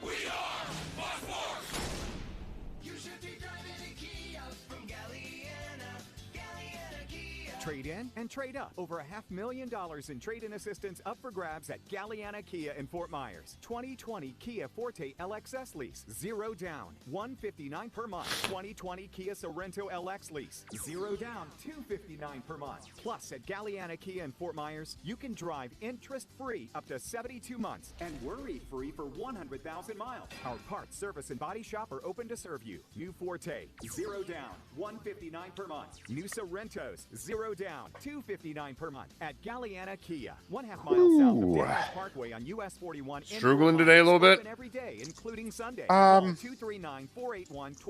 know what? It's funny. My energy's fine. Yeah. A little bit of discomfort, but my energy's good. It is. That's why I was surprised to hear you kind of groan there. I can usually figure you out by your voice most days right now. We are fighting for your communities. I'm the guy that fights injustice. We're giving you a voice. Because when I think Colin Cowherd, I think fighting injustice. Right. There is a ton of optimism. Whether it affects your world, We're all searching for something. it is true. We are here for your community. We are excited to join you. Yes. And here they are. We are Fox Sports Radio. And we are here for you. For professional roofing, the name you need to know is D.R. Martineau. Dan Martineau here, owner of D.R. Martineau Roofing of Southwest Florida. I've been repairing and replacing roofs for 27 years. We operate with integrity, knowledge, and service. Google DRM Roofing or call 239-332-1441. License number CCC 1326954. For professional roofing, the name you need to know is D.R. Martineau. WFSX AM from Naples to Cape Coral and all of Southwest Florida. 94.1 Fox Sports Radio. We are Fox Sports. Here's what's trending now. Brought to you by the Center for Men's Health. C4MH.com.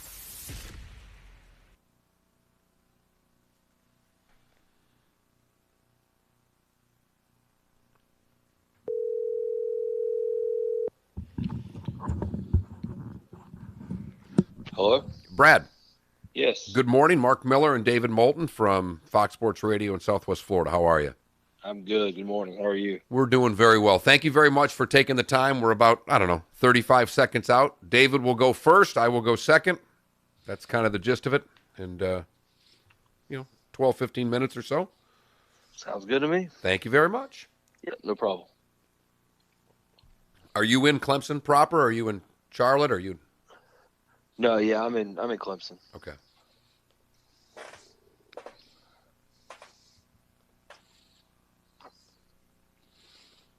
There's only one way to wake up in the morning. How the heck are you? Yep, that's it. Miller. Really upset that my daughter will not read one fish, two fish, red fish, blue fish on Twitch because I needed content. That's what we've come to. And Moulton. Well, we need to explain to her the pilot program, and we need 25 hours of programming a week. So you need to deliver your 12 minutes a day, 5 times a week, because that's an hour, honey. Southwest Florida's Fox Sports Radio. All guests appear on the Goldberg Noon Abraham hotline. Goldberg-law.com. Yes! Oh, I like It's up to you now. It's up to you. I like it. Now, the best local sports show this town has ever heard. Here's Miller and Moulton. You're live. And as we approach a couple minutes past 8 o'clock, top of the morning to you, how the heck are you? Miller and Moulton, Southwest Florida's Fox Sports Radio, streaming at foxsportsfm.com and broadcasting live once again on the Miller and Moulton YouTube and Twitch TV channel. Seth Everett to join us in roughly 25 minutes. It's a pleasure for us to welcome Brad Senku of 105.5 The Roar in Clemson. You can follow Brad on Twitter at Brad Senku, Senkiw. Brad, thanks so much for your time. Hope you and your family are well these days. How are you? I'm doing really well. The family is great, and looking forward to the return of sports this week with golf. This is a great time. You're darn right. We just had Jason Sobel on and trying to break him down for who to bet on. I mean, it's not just golf. It's, I think, gambling now as well, too, Brad. We got to find something. But things are not that, for maybe the only time in the last 5 years, things are not completely rosy in Clemson. But inside of Clemson, I'm guessing it doesn't look anything like it looks from the outside. And mind you, it's not that bad from the outside. Yeah, it's one of those situations where a couple of things piled upon the other, and it all started when Coach Dabo Sweeney, who's, been there now 11 years, 12 years so now at Clemson, came out or didn't come out and have a statement right away when a lot of other coaches and a lot of sports figures and political figures and celebrities and all people around the country were coming out in support of, some of the movement here, what happened to George Floyd and stepping out and saying, hey, police brutality is wrong and justice is wrong. We didn't hear that from Coach Sweeney for several days. In fact, it took probably about 4 or 5 days, maybe too long in a lot of people's eyes. And then when he did have his statement, a lot of people didn't like it. And Coach Sweeney is a very important college football figure. So many people know now. I mean, the Clemson is on top of the world in terms of college football, and they won 2 out of the last 4 national championships, and so people look to him for as a voice to use his platform. And Coach Sweeney hasn't used it the way that a lot of people liked, and he's very faith-based. His initial statements did not really have a lot of talk about social injustice and police brutality and racism. It was a lot of what he relies on, which is faith, which is what he's always done. I mean, that's the thing. Coach Sweeney is a very consistent person. And then the story came out of a former player, the use of the N-word by a coach, and that sort of built some more tension up. And then you went several more days without hearing anything out of Clemson, and it just kind of snowballed. And now they are doing a lot of damage control. And Coach Sweeney finally really did address all of these things in a T-shirt he was wearing, and just had to kind of do a lot of damage control this week. And I think finally he's sort of gotten the message out they needed to get, but at the same time, these are things going on in our country that aren't going away, and these are things that we're having difficult conversations about it and uncomfortable conversations about it, trying to find real change. And I think people are looking to coaches, and maybe a little bit too much at times, but still, coaches in college football, they have a lot of influence on young men. They have a lot of influence on their fan bases, and people are asking for them to step up, to really push for change.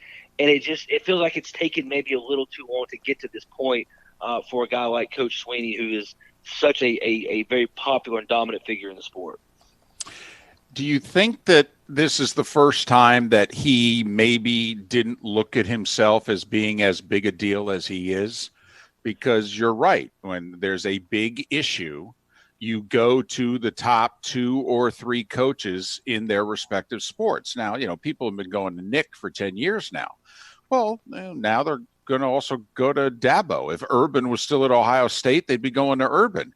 And do you think this is the first time that Dabo, he tries to play the all shucks card, even though he cashes the big check, that he, forgot, hey, you're kind of a big deal. You have to step up here. Maybe a little bit. I think some of it too is, look, Dabo Sweeney's always been outspoken. I mean, he's always told you how he felt. He doesn't really hide behind certain things. But, he's like everybody else. Sometimes you pick your battles. Sometimes you pick the topics that you think you can really make a difference in. And I think this is one of those things where I'm not sure he realized, to your point, how big his voice could be in something like this. And I think maybe this overwhelmed him a little bit to a certain degree. And I don't think he understood at that time. I think he does now, but I don't think he quite understood exactly what his voice could say and what it would carry. And so some of that is him trying to come to, kind of a realization. And look, there's reason to give him credit too. This is a guy who went in front of the media a week ago. He didn't release a statement on Twitter. It wasn't, with a nice big orange and purple background, to stand out. No, he talked with media members and answered their questions. Now, people, don't always like the answers you get, but that's how it is in real world anyway. But at the same time, give him credit for doing that, and then releasing that video instead of another statement, I think also shows that he's trying to get more in touch with what's going on. I think he has made some strides there. He's Brad Senku, 105.5 The Roar in Clemson. Follow Brad on Twitter at Brad Senku, SENKIW. Brad, and the other thing that has really come out of this is that all of a sudden DeAndre Hopkins and Deshaun Watson have started trying to get a change at Clemson and getting the Calhoun name off of the Honors College. It is on his land. He was also a slave owner and very adamant about pro-slavery. Do you think that is something that will have any legs? It's one thing to say from Houston. It's one thing to be national. But back in Clemson, how was this met? Yeah, it's sort of mixed. I do think there are more people that are having the conversation now than ever before about changing some names. And there's some other names on that campus that need to be changed. Tillman Hall is a very prominent and dominant architectural building there on campus. Tillman was not a good person. You can go look him up, Ben Tillman. That needs to be changed. And I think in what's happened, though, is it's opened people's eyes to how it's affected others, how it's affected some of the black players and athletes who've gone through Clemson, and they're speaking out about it now. And I think that's one of those things where people are going, okay, now I kind of get it. Now I see, why it would bother them to have to walk by that every single day. But the fact is, guys, there's a law in the state of South Carolina, the Heritage Act, that does not allow these public universities to change the names of buildings. And so the law has to be changed first, has to go through, all the lawmakers in the state of South Carolina before Clemson can do anything. But it does feel like there's at least some more conversation and movement towards that happening at some point down the road. The fact that it was Deshaun who put his name on this, I mean, I would think outside of Dabo, Deshaun Watson's probably the most popular person ever with Clemson football. I'm guessing because he put his name on this that it carries some weight. No question. Deshaun Watson is a legend, and ever since the word in Clemson, I mean, he's only been gone, for 4 years, but he is clearly one of the most important sports figures that's ever come through that university. Deshaun, I've known Deshaun Watson a long time, and he's not someone who's overly boisterous about things. He doesn't take a stand on it. You know what I'm saying? He doesn't come out and talk about every little thing that goes out there. So when he talks about this, I think it got a lot of people's attention because he really is kind of, the loved son of Clemson and always will be. And then, a guy like DeAndre Hopkins, he grew up in Clemson. I mean, he went to high school there. He's from there. There's a lot of people in that community that are going to listen to what Hopkins has to say. So those two guys speaking out, I think, certainly have brought probably the right kind of attention to this. When Louisville plays Clemson on September 12th and they're running down from the Rock, are there going to be fans there? That's a great question. I think so. I think we're at least trending in that direction here in the state of South Carolina. I know down in Columbia at the University of South Carolina, they're in the SEC. They're kind of full steam ahead. But right now, Clemson has contingency plans in place. They've got a plan for everybody, 80,000 plus. They've got a plan for maybe 20,000 or 30,000. They've got a plan for nobody. So they're working through it, but they're also being, I think, smart about not talking about it too much and getting people riled up. Because I'm telling you, the first time you bring up attendance in the upstate of South Carolina when it comes to Clemson football, people go nuts. So I think they're wise to just continue to plan and wait. They don't have to make a decision, I don't think, until we get in maybe the middle of July or into August. I think you're right there, Brad. Lastly, kids back. I mean, have they announced that students will be back on campus in the fall? Well, yes. Students will be back. They were hoping to start bringing some students back this month. That's not going to happen. It doesn't sound like, but it does. They're still trending toward having on-campus classes. They're going to change the schedule a little bit. They're going to send them home at Thanksgiving and not bring them back. That really should not affect athletics because basketballs are hanging around on campus for so long during winter break anyway, during Christmas. So football will be a little bit different for them, but they're going to send kids home at Thanksgiving, and they're going to finish up the semester remotely. Brad, thanks for making time for us. We really appreciate it. All the best to you and the family, and hopefully we can talk right around opening day. Thank you, gentlemen. I hope so. Let's look forward to it. Brad Senku, 105.5 The Roar in Clemson. Follow Brad on Twitter at Brad Senku, Senkiw. I will say this. I thought Dabo got a bad rap about the Football Matters shirt. There's a story behind that. The National Football Foundation, which, is involved in the College Football Hall of Fame, and they have a huge banquet every year. And a few years ago, their motto, their theme of the banquet was Football Matters. And so that stuff was given out that said Football Matters. And it was all about, the impact that football can have on your life and this, that, and the other thing. And that was their theme. All right. And so there are lots of people who are at the banquet. I mean, hundreds. They all have stuff that says Football Matters. All right. I thought he caught a bad break with that. Timing, obviously, you throw it on, you need to pay a little more attention as to what you put on at the time. But people took it as an offense on Black Lives Matter. And it was completely outside of that. It was in a different realm. That I thought was. When did he have that shirt on? Doing what? It was last week sometime, wasn't it? Right. Yeah, but David, it's damn near as tone deaf as Drew Brees going back on and repeating the same thing from 4 years ago. I'm not giving him a pass. He is the most popular or one of the two most popular football coaches in the land. He has got to know. He has got to have a clue. Someone in front of him has got to be able to say, Dabo, not today. It's tone deaf. It's not paying attention. That's all. All right. That I'll give you. I'm not saying he's a bad guy. I've never once said that. But it was not, the Sacramento Kings broadcaster lost his career over saying all lives matter because that is viewed as a slight against Black Lives Matter. There were folks who saw the shirt who thought that this was Dabo's way of also slighting Black Lives Matter. It is not in the realm of conversation. It was a completely different, it's football talking about football, if you know what I mean. Now, should he have worn the shirt last week? Probably not. Okay, but it had nothing to do with the Black Lives Matter movement. it was bad optics, but it had nothing to do with it. And I can certainly understand how one would think that it did, given the timing. No doubt. No doubt. And that's probably why he shouldn't have worn the shirt. Correct. That's Right. just ignorant. Yeah, he made a It's mistake. just ignorant. It's bad timing. Yep. There's no doubt. But there was no malice behind the shirt. Okay? There was no malice behind the shirt. Come on now.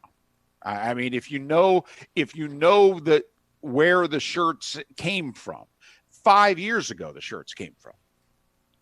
Okay? Right, and he That's all chose I'm it saying. to wear it in the midst of a national protest outrage with Black Lives Matter being at the center of it. I don't know how else you take it. I don't think he paid a whole lot of attention, and he just threw the shirt on.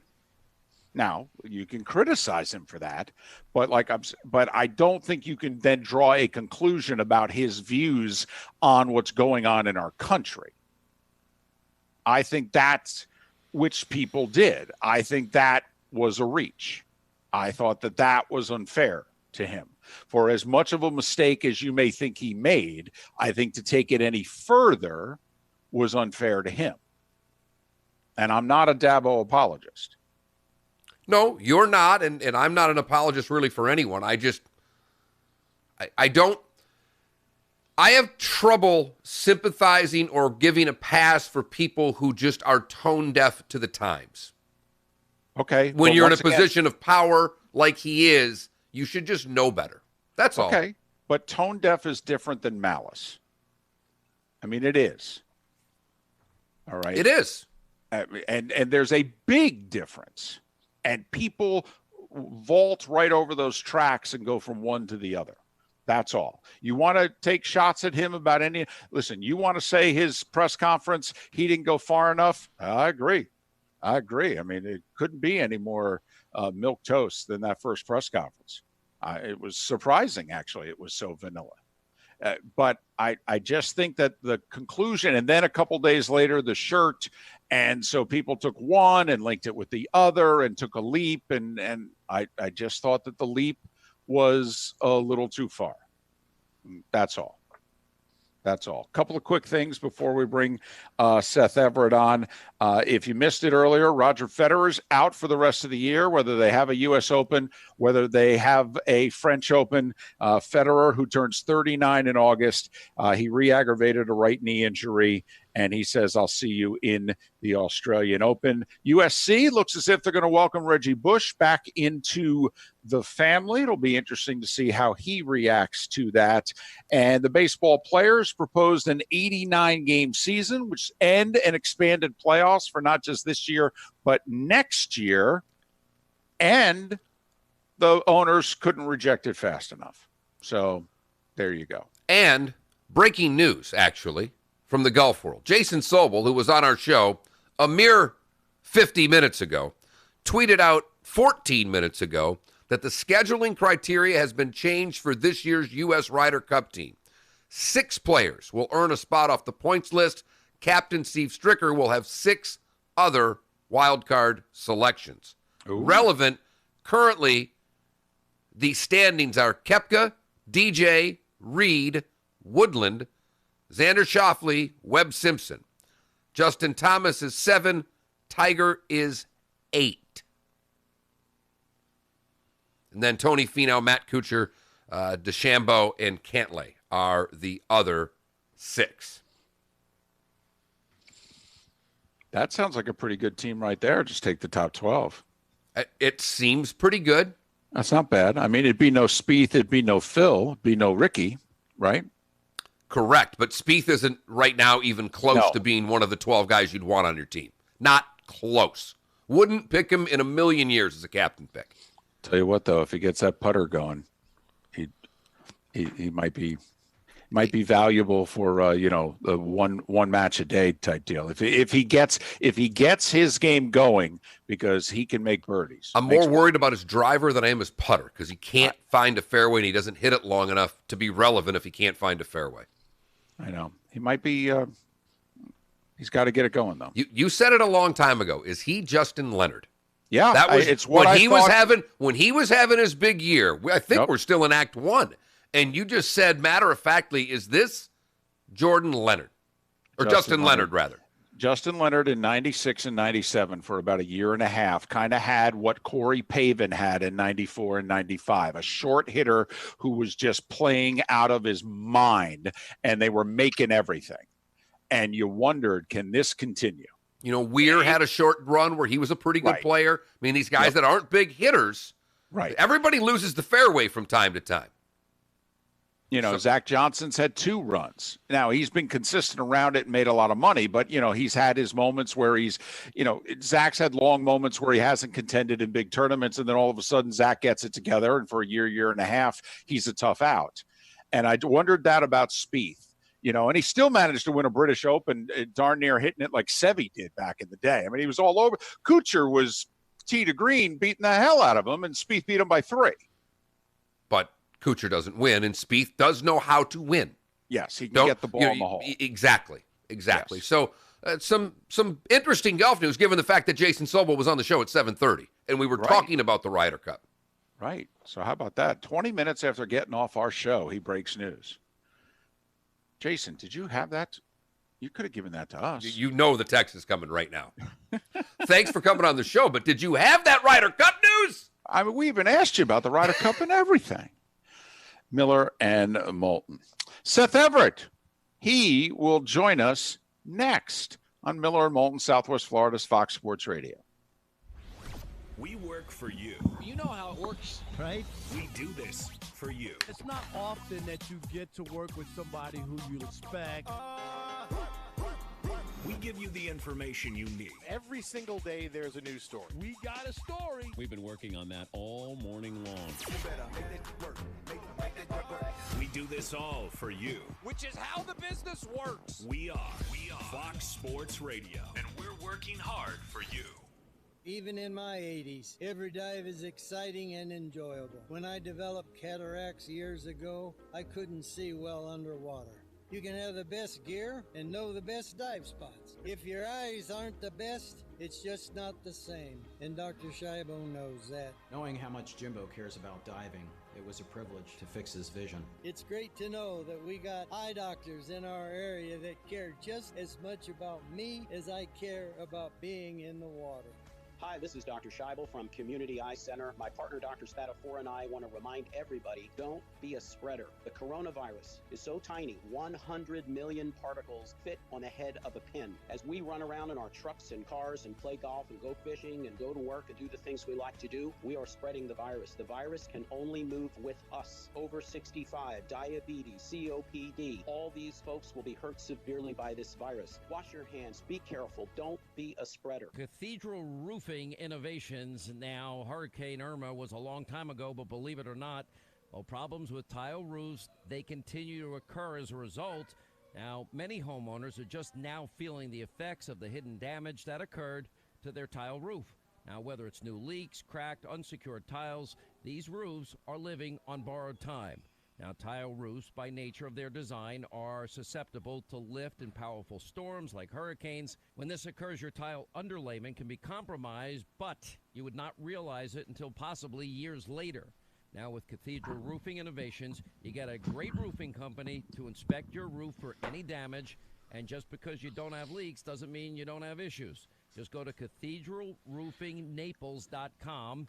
They are the tile experts in Naples, and they will start the inspection process right away. Just go to cathedralroofingnaples.com. cathedralroofingnaples.com. License number CCC 1331928. I'm a busy person. Catch the show anytime. Check out millerandmoulton.com and subscribe to the daily podcasts.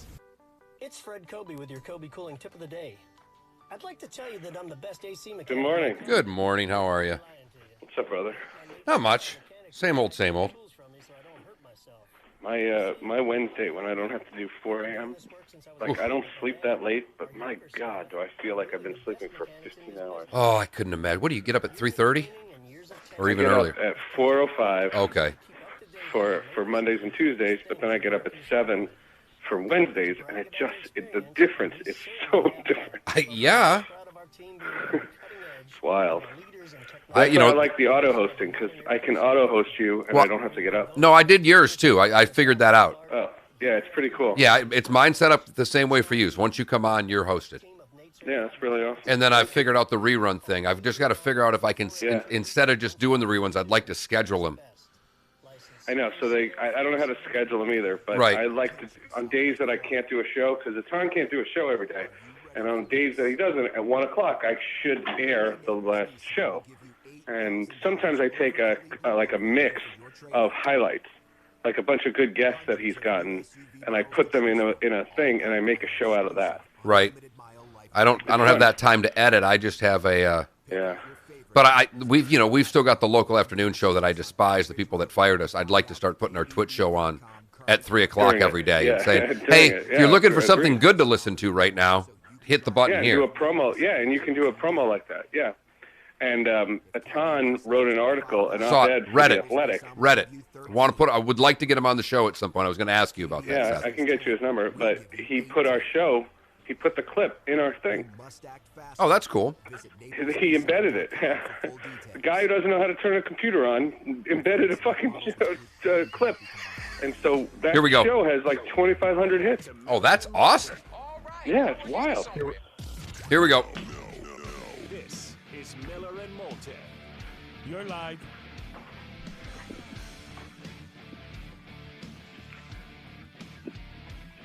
"26 minutes past the hour. Thanks for being with us. Miller and Moulton, Southwest Florida's Fox Sports Radio. Make sure you download Miller and Moulton YouTube and Twitch TV channels. It is interactive, and no one is more interactive with Miller and Moulton than one Seth Everett. He of the two great podcasts, Hall of Justice and Sports with Friends. Seth, how are you? All right, good morning, guys. How are you? Show's been great. You guys sound great, and David, you look good, man.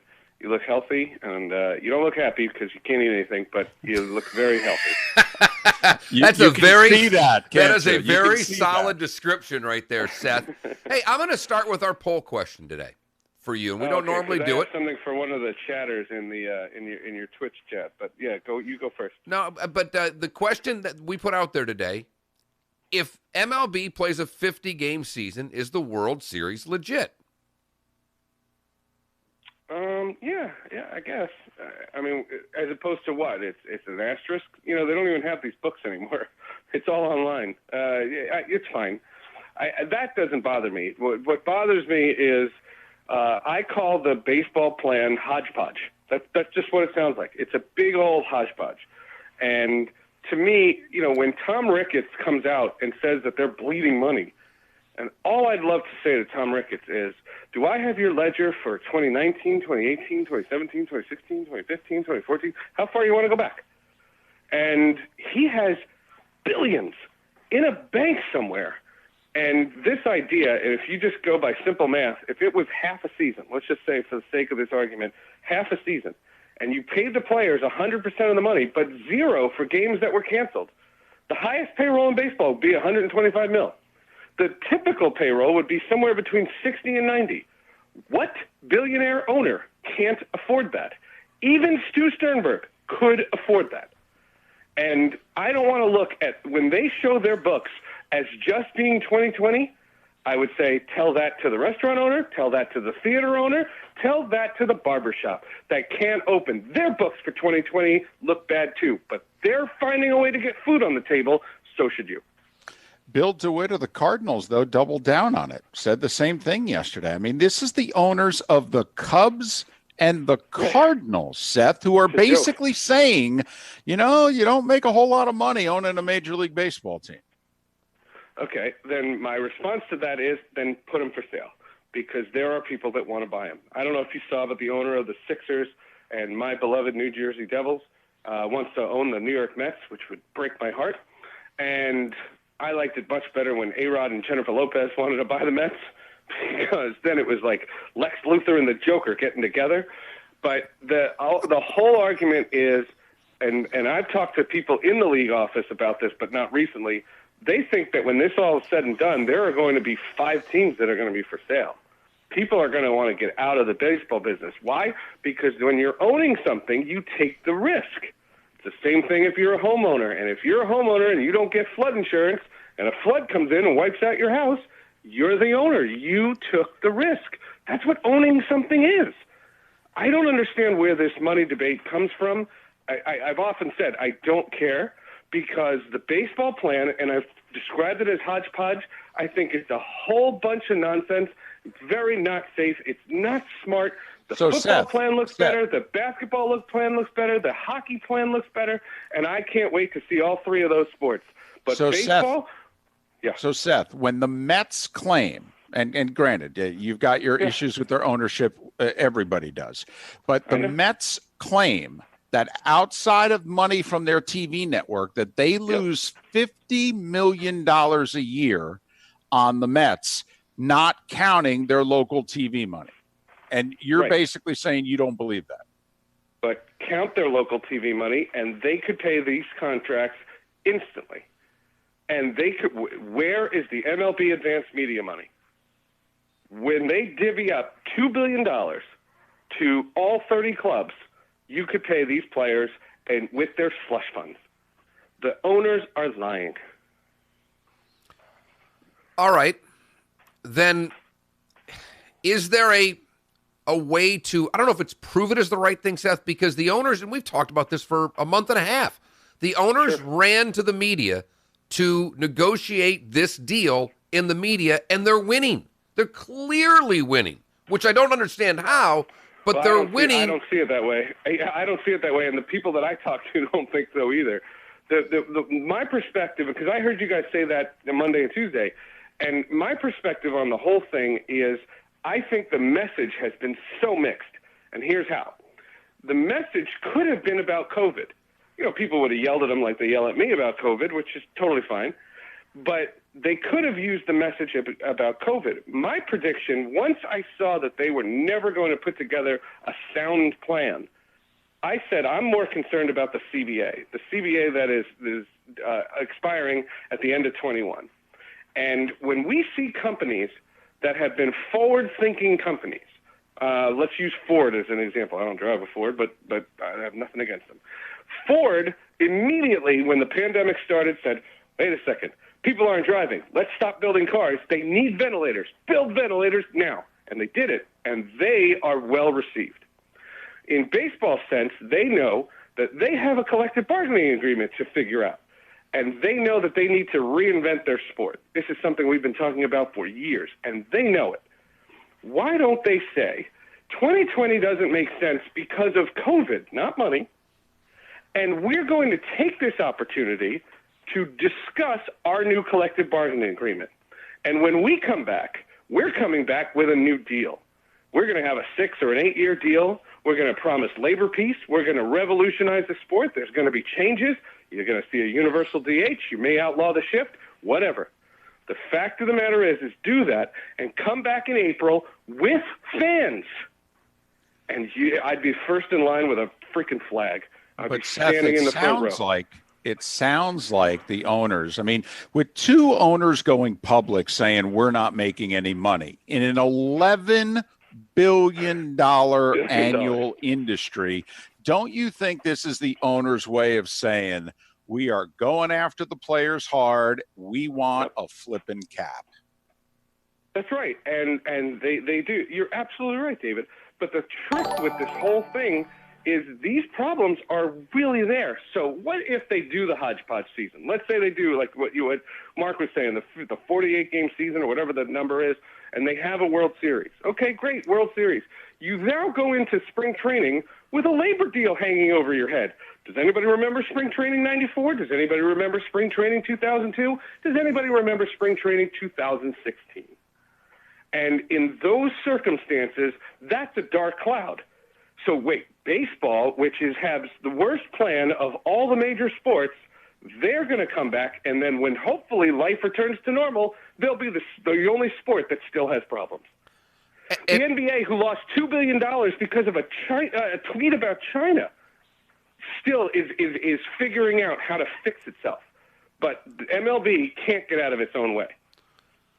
Seth, and this is the point I made earlier, is that this is where I think the owners have tremendous leverage. If they play this year, if they don't play this year, whatever happens this year, you're still talking about a prorated salary for the players. Then next year, full on, and then possibly a labor stoppage. This is the way owners win. If they take, over the course of 3 years, if they take 67% of the player's salary away, that's pretty good leverage, don't you think? I do. I also think that Tony Clark is not Don Fear, and I think Rob Manfred is not Bud Selig. And what I mean by that is they actually like each other. They're philosophically opposed to things, but they don't hate each other. And the reality of what's gone on now is they're all reacting to COVID differently. The three of us have had issues with stuff with COVID, and that's one of the things I want to talk to you guys about, because your boy Miller Moulton fan had the greatest line on our show in the history of the 3-month history of that Twitch show.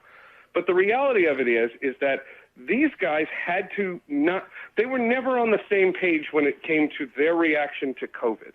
Immediately it was, let's get some semblance of the money, because at the time in March when they had that first agreement, they thought the season was going to be canceled. And my argument then, it was very anti-player, and I told players this. I thought if the season was canceled, they should get zero. That was hands down. No work, no money. That's very simple.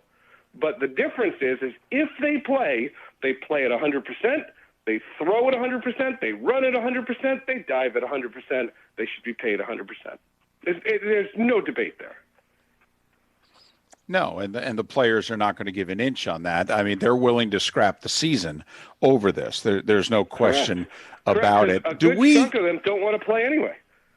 Well, I don't disagree with that sentiment at all. We're talking with Seth Everett. It's our weekly chat. He of the two great podcasts, Sports with Friends and Hall of Justice, which we'll get to in due time. Is there any real debate over, does the commissioner have the power to unilaterally decide, okay, this is what the season's going to be. It's going to be 60 games. It's going to start here. It's going to end here. Just like the players say, hey, in late March, we negotiated, we get 100% prorated. Okay, the owners and the commissioner claim it was also negotiated in late March that, hey, if push comes to shove, we get to dictate the terms. Is that up for debate at all? Well, the debate goes that right now they have 5 or 6 teams that would vote don't do the season. If they get 8, according to the bylaws, if they get 8 owners that say scrap it, the whole plan is scrapped. And right now, I don't know, and I don't think anybody knows, if they have more than 8 teams. My guess, though, is if they go into the weekend, I think that they're going to have enough owners that are going to say scrap this whole thing. And that's when I get into my 2 odds.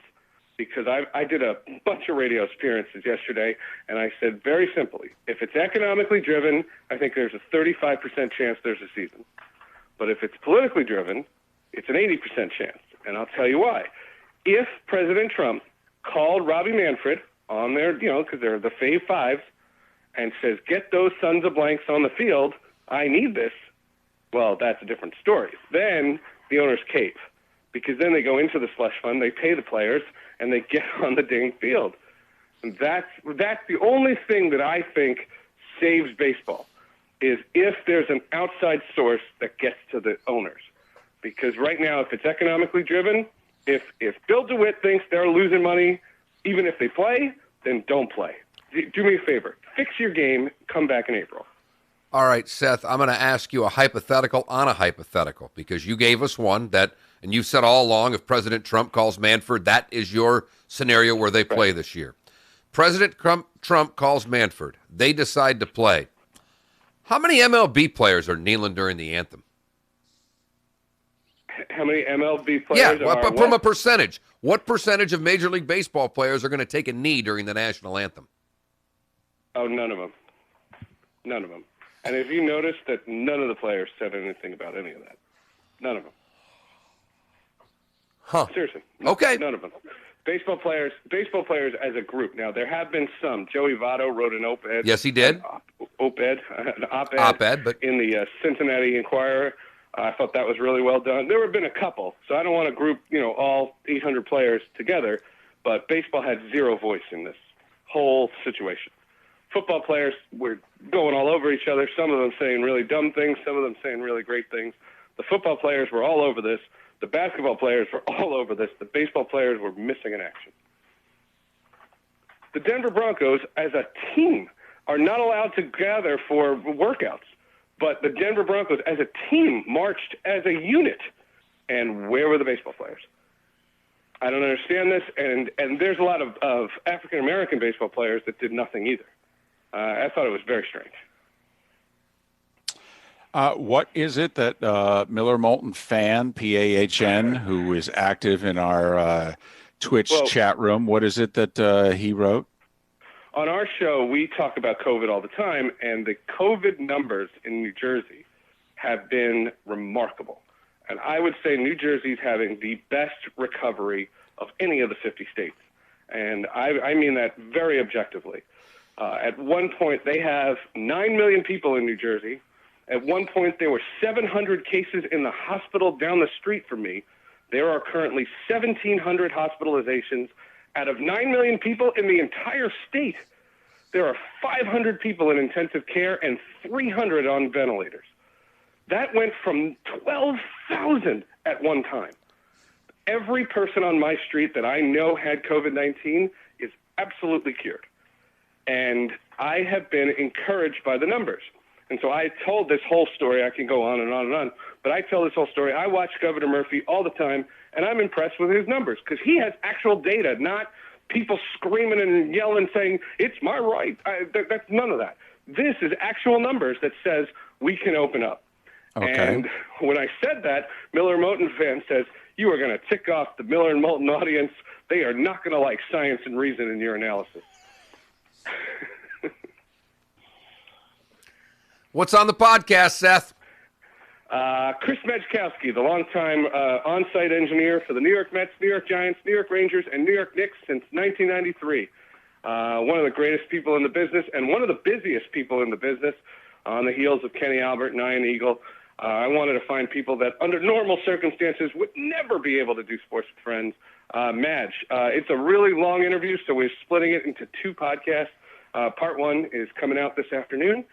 And for Hall of Justice, we talk a lot about the kid on The Flash that got fired for some bad tweets. I don't know if you saw that. Yep. And we review the movie Justice League Dark, Apocalypse War, which if you are looking for summer entertainment, that is a fantastic animated film. What do you think of baseball announcing a few days ago that announcers will not travel on the road? They'll have to do the games from a studio, or they'll have to do the game from their home empty stadiums with the feed piped in. I'll give you one better. For teams that do not want to have all that set up, some of the smaller deals, they are going to run the other team's broadcast in their market. Whoa! Yeah, I heard that, and I was just like, what? And the league supposedly heard that and said, really, that's not a good idea. So they might, change their tune by the time, if they ever get a deal. But, yeah, none of the broadcasters are running. The people who are going to be the highest risk that are going to be working their tails off with the media restrictions are the PR people. The PR people are going to be working their tuchuses off. That is going to be something because they're going to be setting up Zoom calls and conference calls and press calls and all those things. And those guys are going to be running ragged no matter how many games you play. And they're all, very well underpaid for the jobs that they do. Because those guys grind. Those guys grind. And some of them are 65 and older. Seth, final question for me. Mike Swanson. Seth, final question for me. We're all big hockey fans, all right? And we joked earlier on the show, like the MLB draft is tonight. And the NHL draft gets a lot more attention than the Major League Baseball draft. Is there anything that baseball can do to elevate the status of their draft? Well, I hosted the draft for 7 years, and I always thought what you should do is have it on a day when you're not playing games, which this year actually fits. I just don't think the MLB draft should get any kind of publicity after the cheeseball owners released 1,000 minor leaguers And for there to be no justice in baseball, because those guys make so much less money, and again, slush funds, and where were the revenues from MLB Advanced Media for the last 6 years? They could pay those minor leaguers, and that's a crime. And on top of that, 1,000 minor leaguers got released, but Tim Tebow's still a Met. So tell me how there's justice. He's Seth Everett, Sports with Friends, Hall of Justice, Seth_Everett's how you can follow him on Twitter. Well, I think we caught you after a good night's sleep. Yeah. Today. You're fired up. So rested. I am very fired up. No 4 a.m. hits for Seth today. I love the numbers. I watch Murphy every day, 2:30. I want to start airing it on my Twitch channel because he tells numbers, and as long as those numbers continue to go down, I have hope. And I'm teaching my class this fall at Syracuse, and I'm going up there, and I'm going to teach in person, which I never would have thought. Terrific. I like to hear the optimism out of Seth Everett. I like to hear glass half full because it's been pretty empty for a couple of months, my friend. But basing it on fact, not it's time or this is what we need. That's not my logic. My logic was get me some actual numbers, and they have them. Have a great day, the rest Seth. Of the country we got to work on. Okay. All right. Let's finish on a high note today, Seth. I'm joking. I was waiting for you to do the history of the world and go, ah. All right. Have a great one, Seth. I'll see you guys. Seth Everett, Sports with Friends, Hall of Justice are the two podcasts. Follow him on Twitter at Seth_Everett. It's our weekly chat, but Seth, very active in our Twitch chat room, oftentimes on right as we sign on and if chiming he's up in on our monologue. Yep. 4 days a week, he does a bunch of early hits. He does a lot of national, fills in and he's the sports guy for national radio shows across the country. And when he's up early, in between hits, he does Miller and Moulton, the chat room. A good friend of the show, Seth Everett, kind enough to join us once again here on Miller and Moulton. You can chime into the show 24 hours a day on the Williamson Brothers Marine and Roofing text line 479-5551, 479-5551. Make sure you chime in on our poll question. Mark mentioned it during the interview with Seth at that Mark Miller, the David Moulton on Twitter, or millerandmoulton.com. If the Major League Baseball season's roughly 50 games, is the World Series champion legit? I say no. I was surprised that Seth reluctantly said yes. Make sure you go vote. It's right now, right around 50-50. The good, the bad, and the ugly is back, in case you missed it, and it's next on Miller and Moulton, Southwest Florida's Fox Sports Radio. Welcome to the program. This is the Dan Patrick Show. Remember, he said he was taking his talents to South Beach. Kobe invented that phrase. LeBron said Kevin Love doesn't get to eat after a bad game. Mike did that to Horace Grant. If LeBron punched Kyrie Irving, we let him get away with everything. We don't let LeBron get away with anything. Dan Patrick. The Dan Patrick Show. At 9 a.m. on Southwest Florida's Fox Sports Radio and FoxSportsFM.com. For professional roofing, the name you need to know is D.R. Martineau. Dan Martineau here, owner of D.R. Martineau Roofing of Southwest Florida. We're still finding a lot of roofs with hurricane and windstorm damage. Call us today for a free inspection. Google DRM Roofing or call 239-332-1441. License number CCC 1326954. For professional roofing, the name you need to know is D.R. Martineau. Great news, Southwest Florida. Below invoice employee pricing is back at Galliana Chrysler Dodge Jeep Ram. Lowest prices ever on over 1,500 new and certified pre-owned vehicles. Loaded, luxurious Grand Cherokee Limited lease, $289 per month. That's right, Jeep Grand Cherokee Limited, $289 per month. 7-passenger Dodge Journey SUV, just $19,990. Plus at Galliana Chrysler Dodge Jeep Ram, you can drive payment-free for 3 months or interest-free for 6 years and worry-free up to 100,000 miles. And our parts service and body shop are open to serve you. Below invoice employee pricing at Galliana Chrysler Dodge Jeep Ram, 1/2 mile south of Daniels Parkway on US 41 in Fort Myers. Open every day, including Sunday. Call 239-481-2600. GallianaCars.com. 42 72 month lease, 10,000 miles per year, $19.99 to signing plus tax, tag title, dealer and acquisition fee, 0 security deposit, $13.88 per month per thousand borrowed for 72 months at 0 APR with 0 down with lender approval. Offer combined. Hey, this is Adam Botana from Baywater Exclusive Boat Club, the only family-owned and operated boat club in Southwest Florida. And you know, one of the best ways to social distance is to be on a boat. At Baywater, we have a contractual 10-to-1 member-to-boat ratio. That gives you unlimited access to over 40 of our boats. Whether you're fishing or just cruising, Baywater has you covered. And folks, the water is great. It's the best water we've had in Southwest Florida in a couple decades. Want to keep the boat overnight? At Baywater, anything is possible. And this weekend, we're holding an open house and running special pricing. So stop by and see the Baywater difference. Call me, Adam Botana, at 239-495-0455. That's 495-0455. Again, 495-0455. Or find us online at BW Boat Club or just Google BW Boat Club. Baywater Exclusive Boat Club, the exclusive club of Southwest Florida. Listen to Miller and Moulton at home on your Amazon Alexa. Just say, Alexa. Receiving. Over. Play Fox Sports FM on TuneIn. We are Fox Cathedral Roofing. Good show today. It was. Every once in a while we do that. Boy, David, I was jumping up and down for a minute yesterday. That thing I sent you, like I said, I don't care if you do anything with it or not, but I could not send it to you and John as I'm sending it to everybody else. I literally thought I was on the verge of making more money yesterday than I've made in the last year and a half doing this show. Wow. And still might if this goes through. I got 3 of the 4 hurdles cleared. I need the 4th one.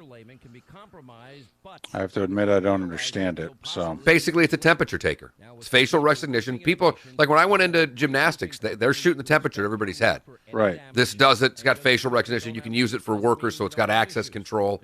I mean, the company I'm working for is close to selling it to the security company who handles all of New York's metro transportation. It'd be like 5,000 of them.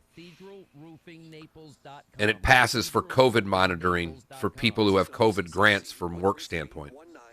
This message is sponsored by the Florida A&M University Medical Marijuana Education and Research Initiative, the Florida Association of Broadcasters, and this radio station. Where I'm from, marijuana is legal. Can I use it in Florida?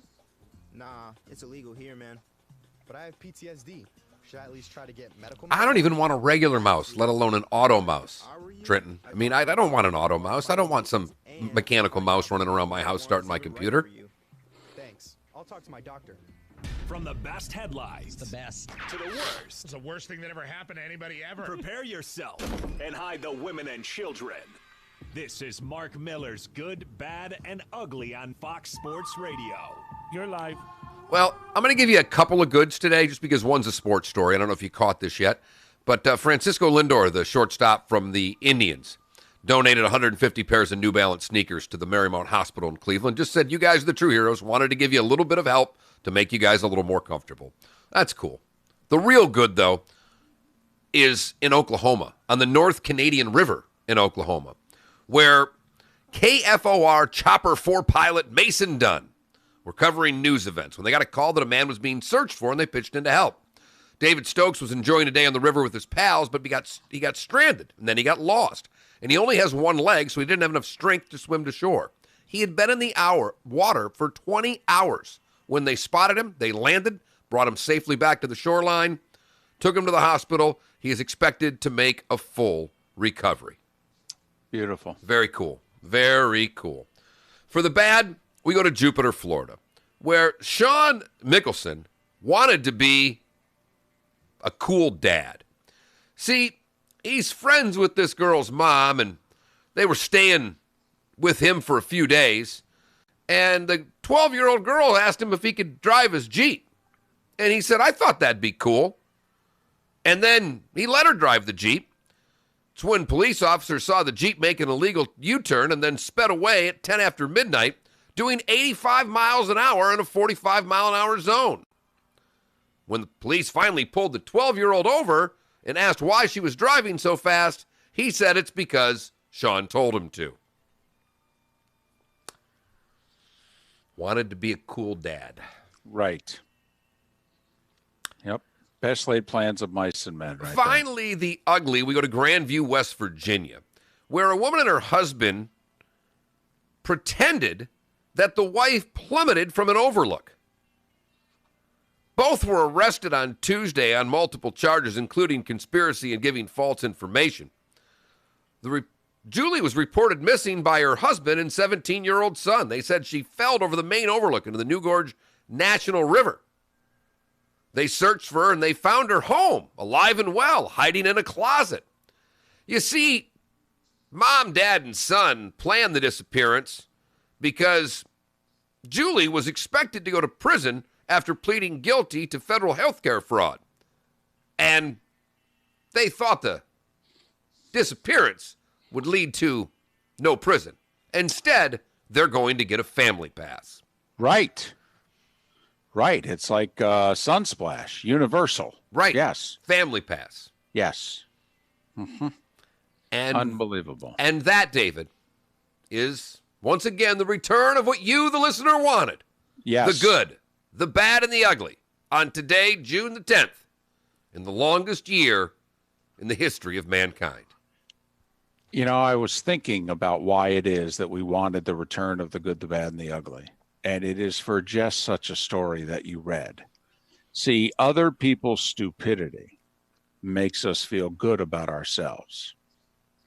You know, one happy, joy story after another. A lot of us are not exactly going through happy, joy times. After a while, you're kind of like, shut up. All right, now you give us one daily story in which somebody's a moron. All right, you could not be in a good mood, and you could think, well, I at least am doing better than that Yahoo. 1 minute. So that's what I came up with yesterday, Mark. I've got a little time on my hands these days.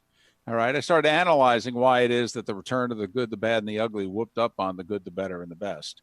That's my theory. David, you're not the only one because Bill just tweeted at me. The good, the bad, and the ugly just makes me feel better. See?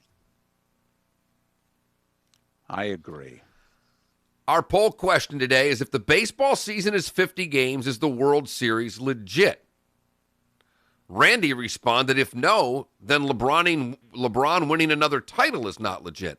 Randy, that's not even close. They've played nearly their entire basketball season this year. Yeah. That would be saying that if they played games. a 30-game season or a 28-game season. There's a big difference, Randy. I appreciate your response. I just tend to disagree. Dan Patrick is next. Thanks so much for listening today right here on Fox Sports Radio. Okay, you guys have a good day. See you tomorrow. You too. Thank you, Jero.